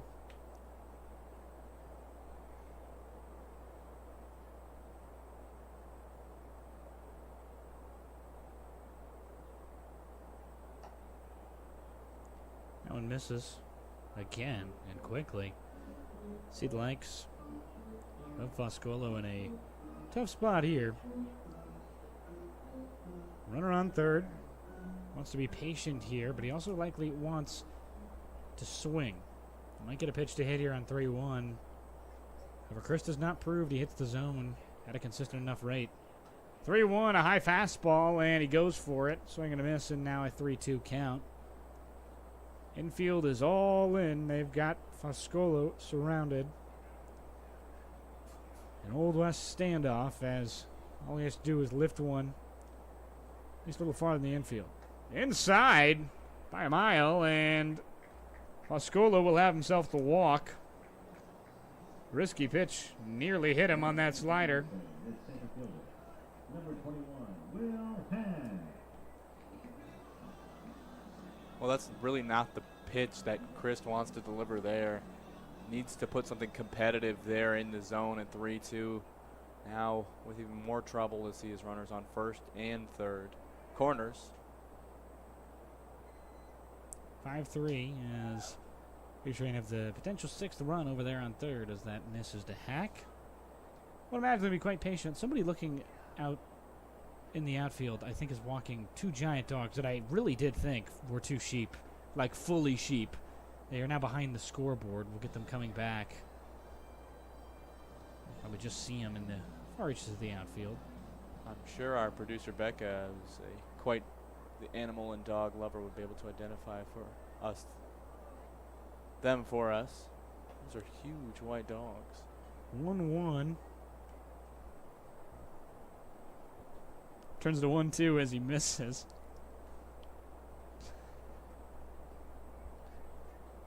The 1-2 count to Hack, who's seen some fairly abundant strikeout numbers. Missing inside, runner goes, and a stolen base with no contest to Foscolo. Another stolen base for these Big Train, which really get around the base paths.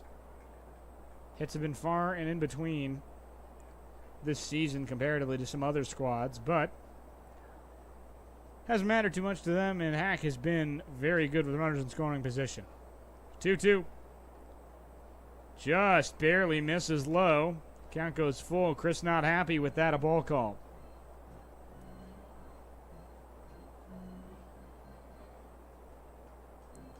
It's a good fastball, but it just hung around the shins. Maybe into that knee area. Full count outside. The bases are loaded. Will Hack takes a fastball. Chris just can't find that control. As you mentioned, not happy with the pitch before, and looking to take a moment here to breathe in between batters. Can't find the solution here. Still just one out and bases loaded to the leadoff man, Kieran Coleman.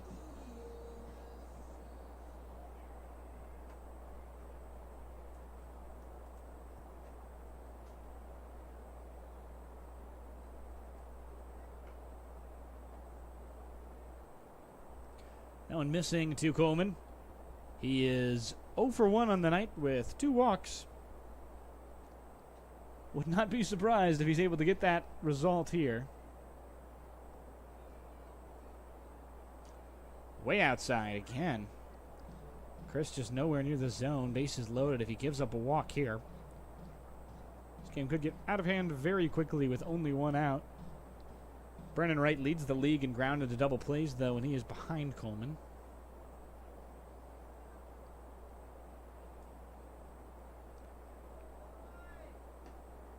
Oh, just in there, excuse me, at the knees.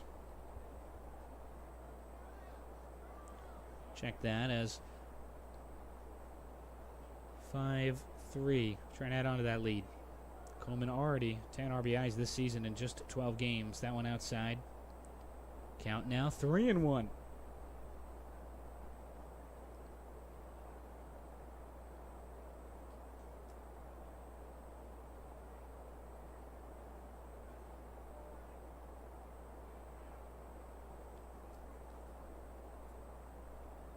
Moment here for Chris as he wants to limit damage. Outside, and he walked him. Just An RBI walk for Coleman makes it 6-3. Big Train have added another 2 runs this inning. he just can't find his control right now, and he really is missing kind of erratically at this point, trying to find where that consistent zone form is, and he will see his coach come out and give him a visit on the mound. So only him and the battery mate Powell going out there, so he won't be replaced yet. But it's been a good season so far for these Gaithersburg Giants when they have found success with the pitchers. That has been the main thing that has really driven them. Hitting has not been up to snuff in the way they've wanted it to be. Run totals towards the bottom of the league, and at 15-20, they have to make sure this staff is ready for the playoffs. So that means using your guys maybe a little bit less, but they are trying to hold on to that spot. It's unlikely that anybody can take theirs or anybody will move up in a significant way. They'll likely remain as that 5th seed or 6th seed. Especially if they win tonight, they will guarantee themselves that spot. 3 games remaining in the season. They are 2.5 ahead of anybody else, and 2.5 behind everybody else. They will concern themselves with a loss tonight to fall potentially to the team behind them, though it's probably worth noting Olney has retaken the lead in the bottom of the 6th. It is 8-5 Olney at Silver Spring. the earlier game for Metro South County and DC. It's 5-3 win for the Grays as they will try and make a double play happen. It completely misses the mark. The throw to first. Buckles unable to come up with anything. 2 runners will score. They're able to get Coleman, but they allow 2 more as Brennan Wright would likely be credited with at least 1 RBI there. He reaches on a fielder's choice error. Well, it looks to be the perfect scenarios. It's set up very nicely for a Giants double play into that one. To flip into second is perfectly in time to throw over to first. Just errant, and 2 runs scored. Now the big train up 8-3.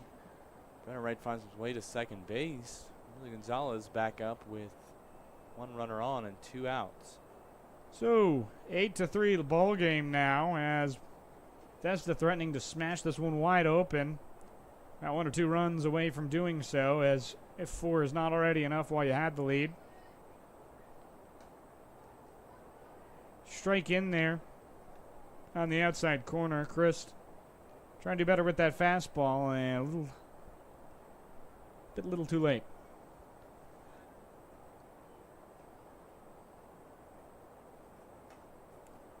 Outside, and Gonzalez, who is 1 for 2 on the night with that 2 RBI double, is kind of on cycle watch. Pretty unlikely to see a guy like him ever try for 3. If he hits a home run here, he might see it the next time, but we'll have to get to that point. 1-1 foul backwards.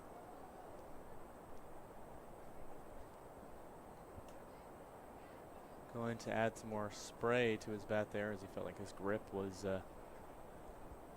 deteriorating a little bit there. As you mentioned, Gonzalez as probably the easy half of a cycle watch here. 1-2. It's more like a cycle watch in the same way that there was a tornado watch yesterday. Like it probably was. It's very similar. A very similar call there. And if you know. He's got a thunderstorm so far going with pretty good RBI nights, but it's a pretty good thunderstorm. Some lightning mixed in there. 1-2 outside. Gonzalez will bite on that outside fastball if it's too high. He did on a lower version of that pitch. 4 fastballs in the at bat from Chris to likely go to something slower. He doesn't. Blows it by Gonzalez. Good call from him there. That's why I'm in the booth. 8-3, Chris. 4 runs given this inning to the big train as we head out of the 5th inning to the top of 6. The Giants 3.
Welcome back to the Bethesda Big Train Network, as pitcher for the Big Train is still Aiden Parker on the mound. His 6'8" frame looking to continue to stay hot as no runs were scored in the top of the 5th for them. The Giants up to bat is Braden Ruiz-Weiss, who fouls back that first pitch. Down on the count 0-1. Weiss 1 for 1 today. Was hit by a pitch and drew the first run of the game off Charlie Hoagland. Weiss takes a big chop at that one again, but it's fouled back along the left side. Parker ahead in this count early, 0-2.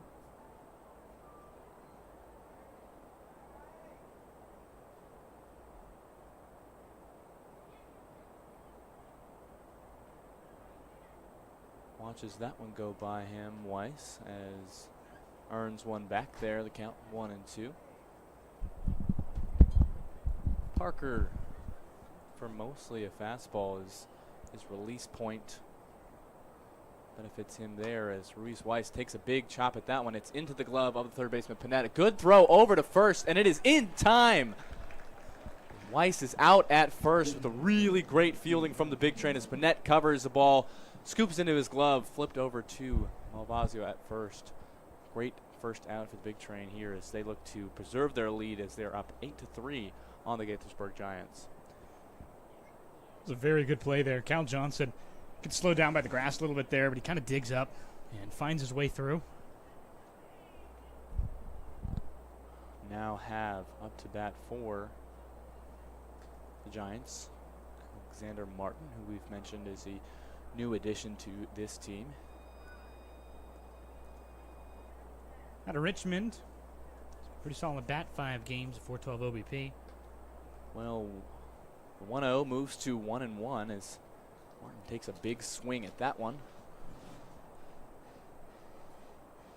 This lineup trying to get going very quickly.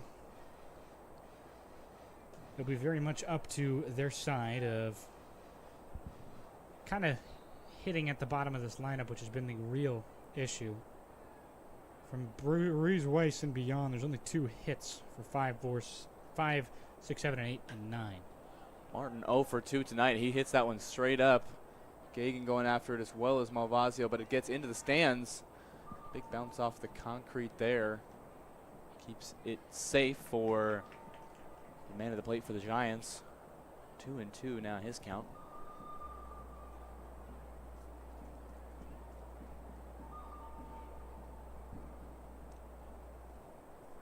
Be an interesting night.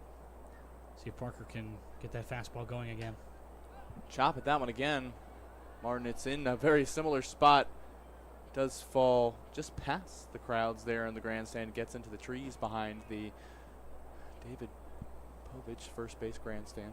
It's probably the safest place in the ballpark for it to land because it landed right in that mulch patch behind the seats.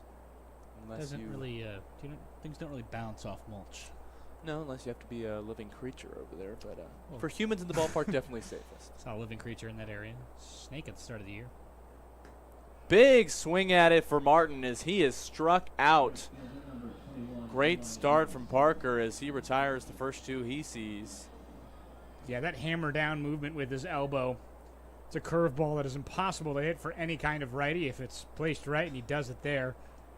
Starts at the head, goes all the way down to your shins, and caught looking nearly as Martin. He goes for it anyway, and he's fooled. Livingston, who's up to bat now, fouls first one back. Martin really frustrated with himself after that one, hitting his bat into the dirt as he heads back to the dugout. For lefties, it's been a little bit easier as that curveball, very tough to hit. It gets on the knuckles. That one is chopped. Rolls over but foul down the right side. So in turn, Parker has to be far less accurate with it against lefties because it's very hard to hit. As long as it is an outside, it's a safe pitch to draw weak contact, and you're seeing that there. That wasn't that curveball, but that's the kind of contact it does draw. Parker delivers again. That one is outside, but none of the Giants players looking to swing pretty early on Parker, trying to make contact. They've done a good job as far as making contact. Not too much successful content so far as his speed has allowed the timing to be difficult for the Giants players.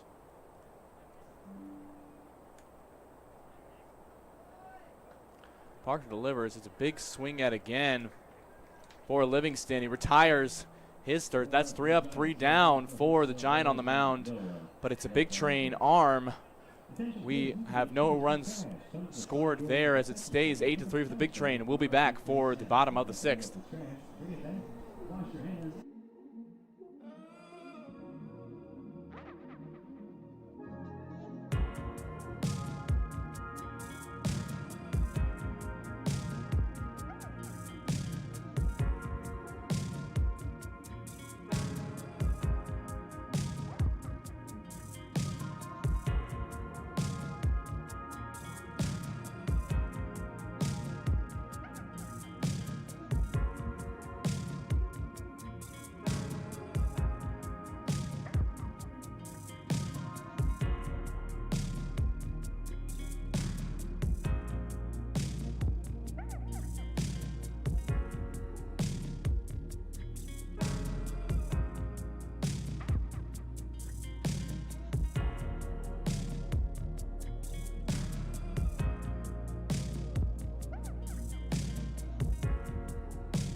So it's Landon Castor on the mound. His third appearance of the year, second against Big Train. He had his last outing as well against us. All his appearances in July. The Southern Maryland one, and just a mere 4 days ago against Bethesda. Well, his appearance against Bethesda is probably part of the reason why his ERA looks as it does. A 30.86 ERA right now for him, so he'd love to get some of that back in what is a much less high-scoring game than the last. Bad, but that one is painful. Immediately, it will catch the like of Zach Malvazio, who leads off the inning with another hit by pitch. Same thing happened to him in the third. For Castor, spent a year at High Point, and in that PGCO we talked about at the Jamestown Tarp Skunks. That's a name. That's a name. Spent his last year as a Hartford Community College Fightin' Owl. So 2023, committed to Cornell and spent a year there before trying to head over to High Point in 25. Was not what he was hoping for there, so he ended up moving to community college, and he's back in the portal. Castor to Cal Johnson.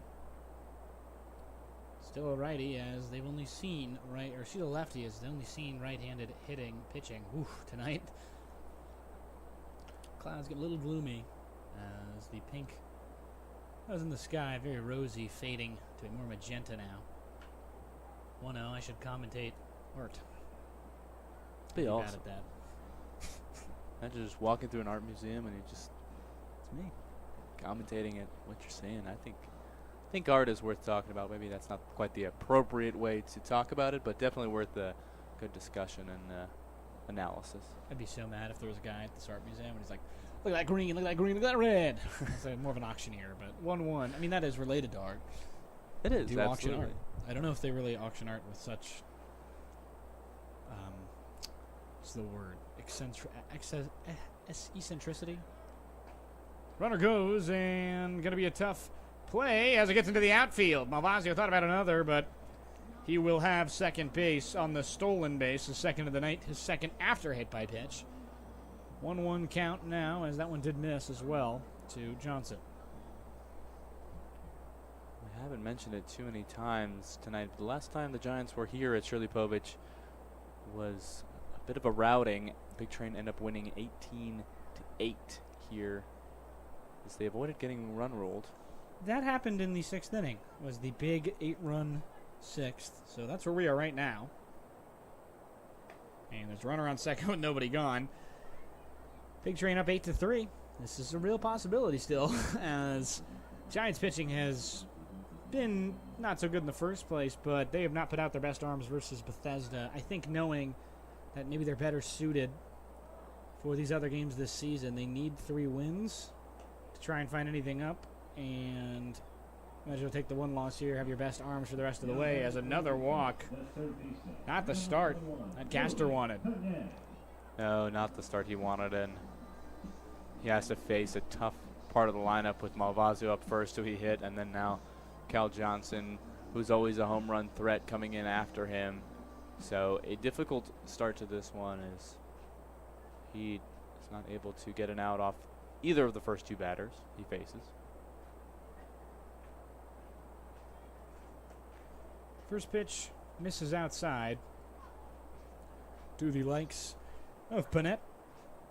Panette already in this ball game, a big double to score a run last inning.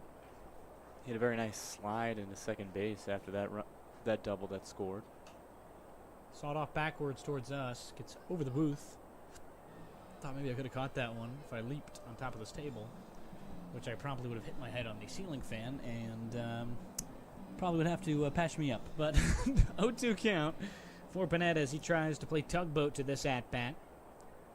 Right the ship down 0-2. Well, we're grateful you stayed in your seat there, Carson. Line into right as the runners go, and it'll get down. Malvazio waved home. Another coming with, as it'll be the likes of Johnson to score as well. 2 quick outfielders. As lead now 10-3. We are getting into... How far are we from run rule territory again against Gaithersburg? You mentioned an 18-8 win last time. Big Train up 10-3 now. Well, Malvazio did come across the plate, but I believe Cal Johnson was given the stop sign and stays there over at third, so runners in the corners now. The second runner I saw was the guy high-fiving him. He came up on the other side. 9-3 lead, excuse me. What I was looking at was Jack Gagan, or not Jack Gagan per se. Yes, it was Jack Gagan, who is up to bat now, coming in to high-five him, and then he started running away. So I just kind of assumed that it was Johnson who had come home as well. Runner goes, and a runner on second and third now for Gagan as that pitch is in there. So Johnson on third, Panetta on second. Good catch. I apologize. Well, I will say it's a little harder to determine who's who when all of your players are wearing the same number jersey. Yeah, that was what I was thinking in my head, but it is a commentator's nightmare. Baseball is the easiest sport when that happens. Hence Jackie Robinson Day, the hardest night in all of the year. They all wear 42, and April 15th, big league level. Hardest night if you are not a fan of a team to determine who's who. And I always find myself a little bit confused at the other team, but I think it's interesting to have just one team wearing 21. Honestly, also surprised that the MLB doesn't do this for Roberto Clemente Day. 3-1. Missed. Nope. Gagan is called strike one on the right side. This umpire has a flair for the dramatic. Well, he'll wait another second compared to his other calls, and I actually really like that because it's been getting me all night. 3-2. Very fun. Jack Gagan had pretty much the same reaction you had, which was, oh, nope. Oh, that's not it. That one very outside. A runner will come home. Pitcher isn't covering, and he would have got Johnson by a mile, but he can't. He's not there in time. A runner at the corners as Panette moves over. And Gagan is awarded first base on the walk. Now it is 10-3. So, despite my mistakes, everything happening either way. Glad I didn't jinx anything. No jinxes there from Carson, but a little bit of a mental lapse there from Castor as he does not cover his plate well there for his catcher, who turns around with the ball plenty of time to get Johnson out on the steal and isn't able to deliver a throw because he's not there. So awfully harsh of you. His first pitch, a little bit outside to the likes of Ryan Foscolo, who is 1 for 2 tonight. A walk, stole the base as well in that, as well as a double he smashed into left field. 0-1. Here's another hard hit. Extra bases for certain for Foscolo. That one into the deep reaches of left field. Rounding is the likes of Gagan over to third. A double gets home another run for Foscolo, and it is 11-3 Bethesda. Things getting out of hand at Shirley Povich. Well, we mentioned how many runs the Big Train put past the Giants last time we saw them here. It's looking to be a game that has opened up here again in the bottom of the 6th. Gagan getting to third and another runner scoring for the Big Train. So the lead is now 8. It's 11-3. Foscolo with another RBI on his night. Another double as well. So 3 plated before, and out comes somebody just up in the bullpen now. And it's going to be a long night for Castor if he can't find anything, as half swing.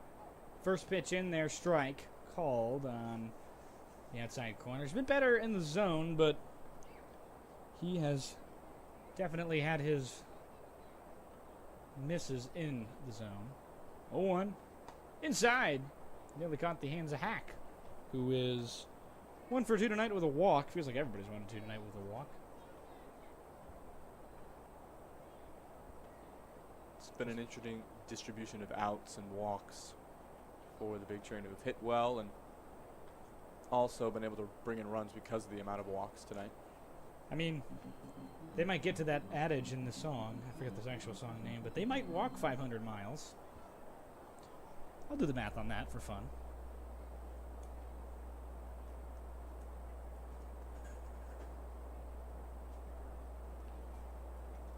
Castor in a difficult situation here as he's not able to find an out yet this inning. Another one off the glove. Bit of a passed ball there from Powell, but doesn't get anyone advancing as they're already on second and third, and the pitcher does cover on that one. So Yeah. Gagan not the quickest. Stop sign held up.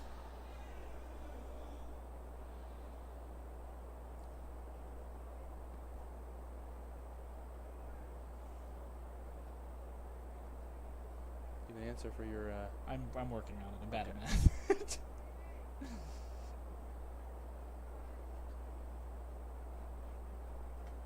Going outside, and he walked him.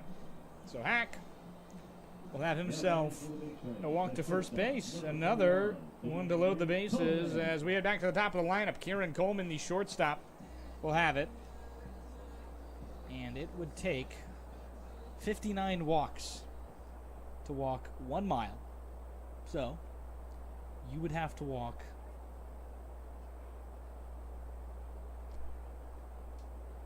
hold on. see if anyone at home can do 59 No, I got it. I got it. Carson. It's 29,500 walks in baseball to walk a mile. Hittergren would walk 500 miles this season.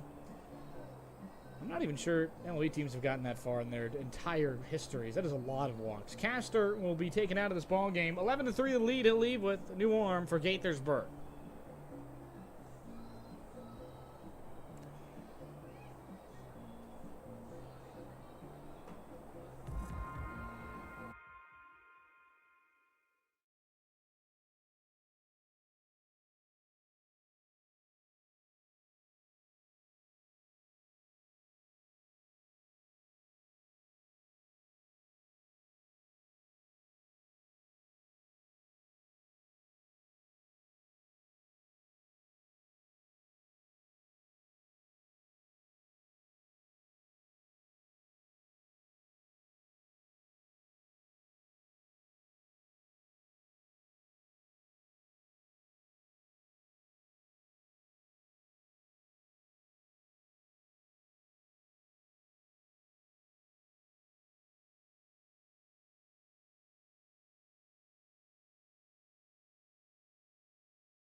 The Germantown, Maryland native, Caden Brayman out of Frostburg State. He'll have his first go. Pretty good season so far. Ruined his last time out against Bethesda. Well, Brayman, this is his 8th appearance with the Giants so far this season. As mentioned, one of their more experienced relievers. Does have 2 games started as well. 11.2 innings pitched and 11 strikeouts with a 1.63 whip, but ERA just creeping up in that last appearance with the Giants against the big train to 5.4. 11-3. Bases loaded for Coleman, who hits one high and deep to right field, foul. Pretty good season so far for Bethesda. Lumber has been connecting, to say the least, tonight, and they haven't really needed it to. Already 4 walks this inning, 2 hits. Coleman, the leadoff man tonight, as he hits this one foul backwards. The first 0-2 count we have seen since the 3rd inning for Bethesda. I was excited to find that number when we did, and I was worried we may never get there. Single swing of the bat could give them 15 and end the game.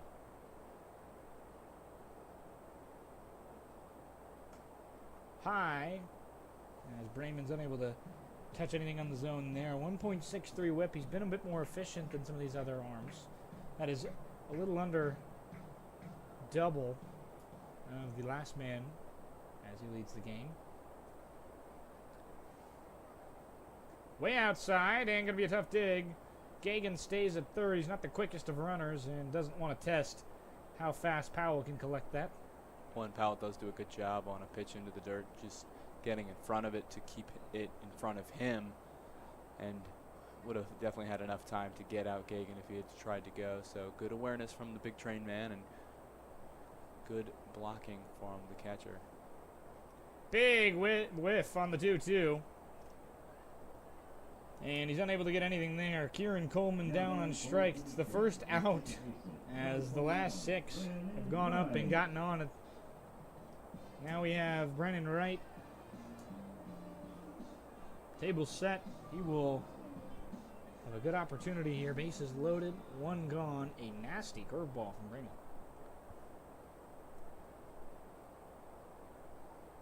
It leads the league in double play grounded into. Double plays grounded into. Check that. Wow. I bit my tongue somewhere in the 3rd inning, and definitely missing syllables in some of these words. Big Train have watched as the Giants have definitely been missing the zone. That one right down the middle, and Broadway going to be proud of that one as he performs well. RBI single for Wright. He leaves it over the middle, and I mean, an all-star hitter like Wright is just going to take that all day long. Absolutely lined there into the outfield. Now brings up the big bat of Emilio Gonzalez, but the difference between this game and the game we saw against the Giants last is the pitching for the big train has been significantly better. Only 3 runs given up so far in the 6th. So Hoagland and Parker, the duo, doing a good job.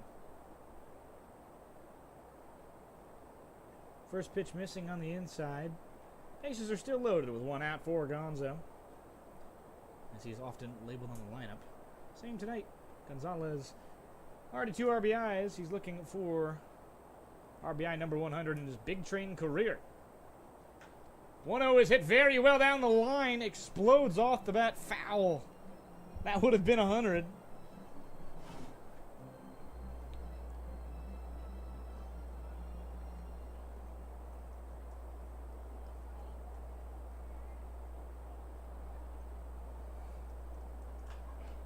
It's this one in the air again. Foul. Pretty well struck down the line.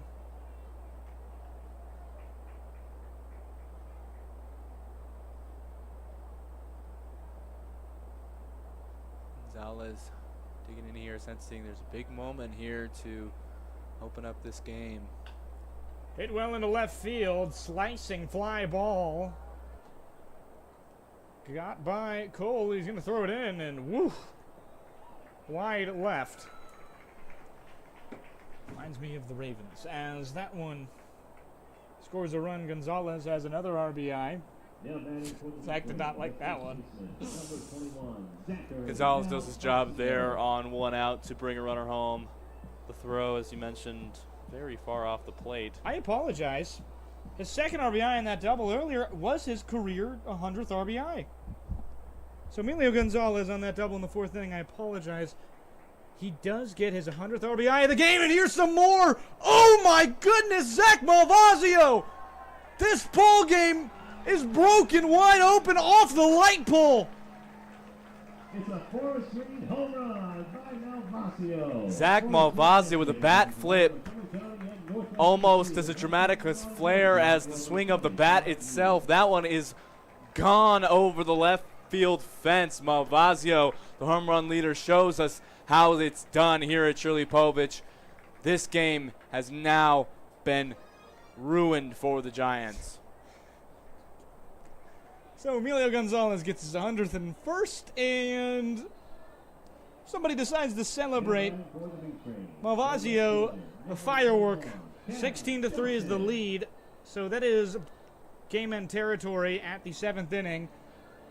8th home run of the year, and career RBIs 25, 26, and 27 for the big bat of Malvazio, who I don't think we'll ever see at this level again because he's probably going to the Cape Cod League next season and the season thereafter if he's not drafted. That is a guy who hits very well.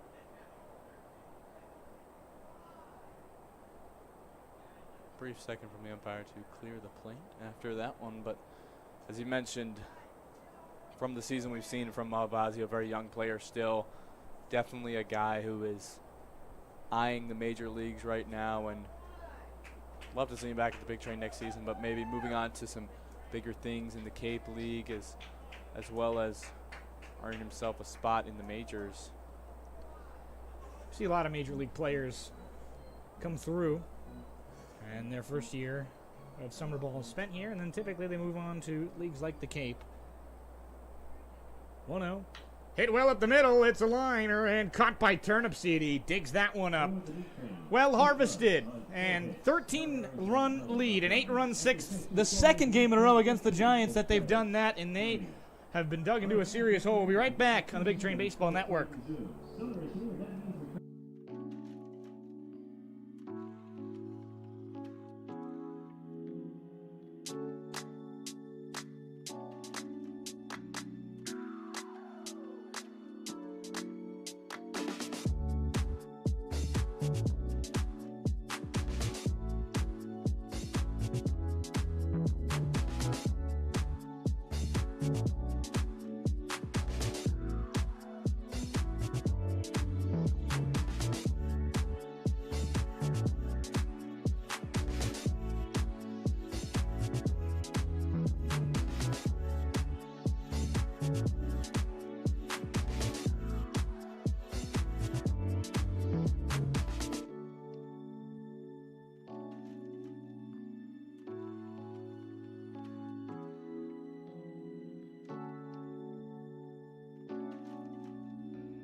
So it'll be the man who just got that great play.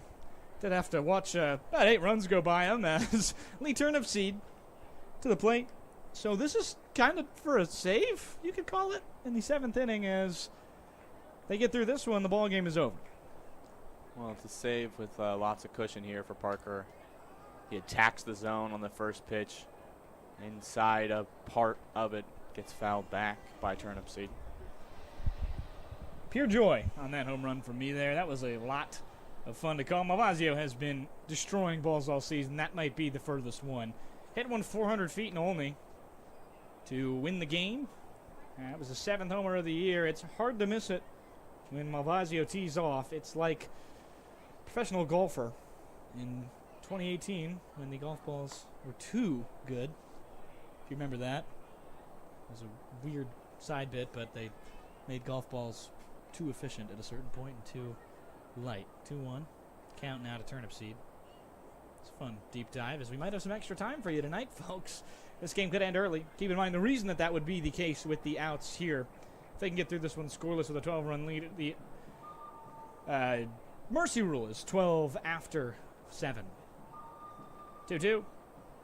Ground ball right side. Picked up by Malvasio. The unnatural first baseman can't get it over to Parker. And the first man is aboard. Keep this game alive. They need to score 2. Well, Parker doing a good job to hustle over to first base, but as you mentioned, the unnatural first baseman Malvasio puts the throw behind him, so he's reaching back behind him for it. Can't grab the ball and make the play at first. It's definitely an error on Malvasio there. It is Parker. It is Parker. He can reach that. But the problem is Parker is 6'8". Any other pitcher that's not, that's just going to hit the ground. So first pitch inside a little bit, upstairs maybe actually, as curveball could not find the upper skylight of the zone. The Giants are just fighting to stay alive in this game, give themselves a chance to have more innings. 1-0 sawed off backwards. Foul. It's bottom of the lineup, Logan Powell, who is 1 for 2 tonight. Home run here saves their ball game from ending short, though they have got a long road back. They want to win this game. Parker, throw back to first.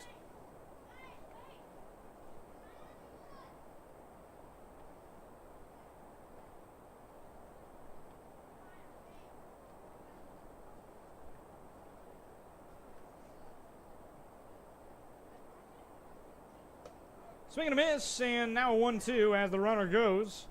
Throws on the shortstop side and right. Like pops it up out of his glove. So the 1-2. Good stolen base for Turnip Seed, who already had a sac fly today, and that error taken advantage of with a stolen base.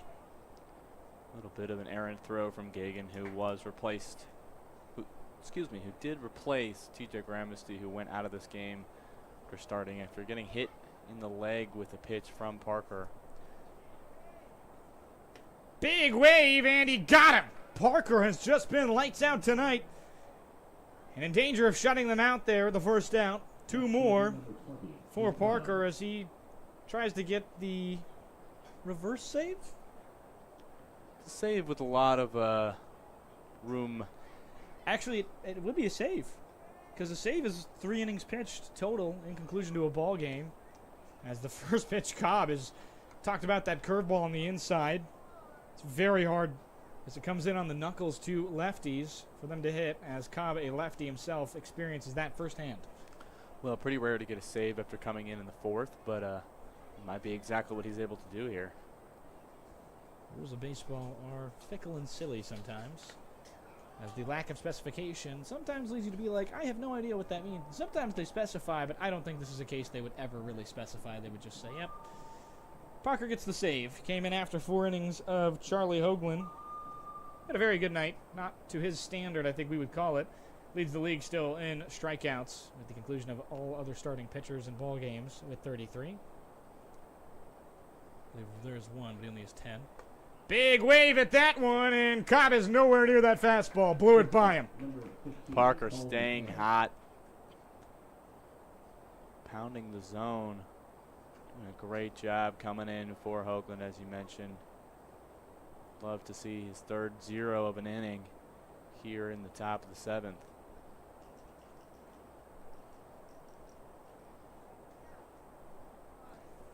Pizza and cookies are BOGO here tonight. I might go out to get some as this one's lined into left field. Gonna get down. 1 runner will score.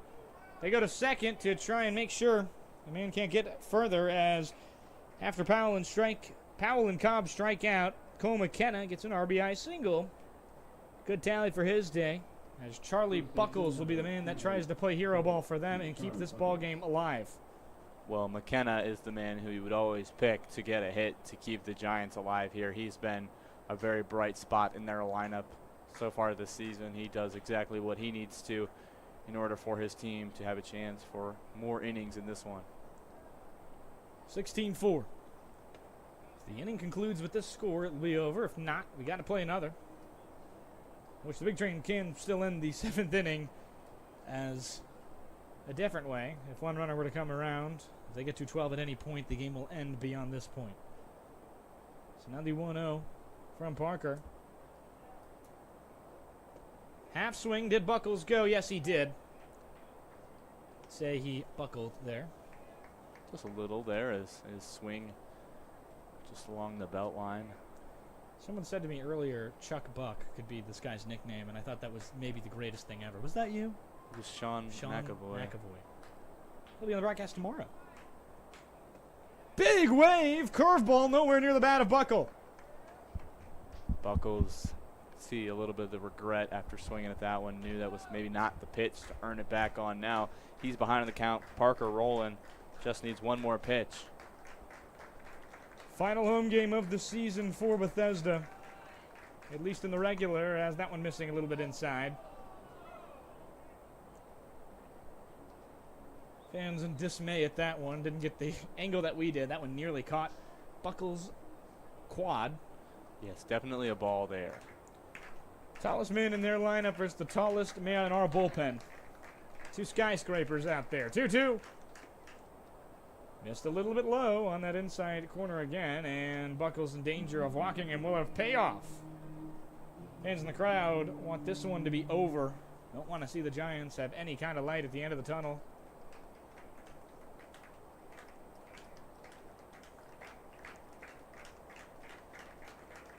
Big moment for Parker here. Swing and a miss! Buckle up, Bethesda. Playoffs on the way. That'll be the next time we're at Shirley Povich Field. 16-4 is our final score. A fantastic showing from the bats, no doubt, but even better, I think, from these pitching staff who didn't have to hold the line too much. Very good job tonight. Only one earned run between Parker and Hoagland, one for each. Tough night for their pitching staff. Nowhere near where they wanted to be, but we will be right back tomorrow at 7 p.m. 3 more away games for Bethesda. Then they will head back home on the 25th for the opening round of the playoffs, should they maintain this one seed. If not, it'll be the 24th. Stay tuned on the Big Train website, bigtrain.org. I've been Carson Cass with Zach Lewis beside me. Thank you very much for watching, and that is going to be all from us. Good night.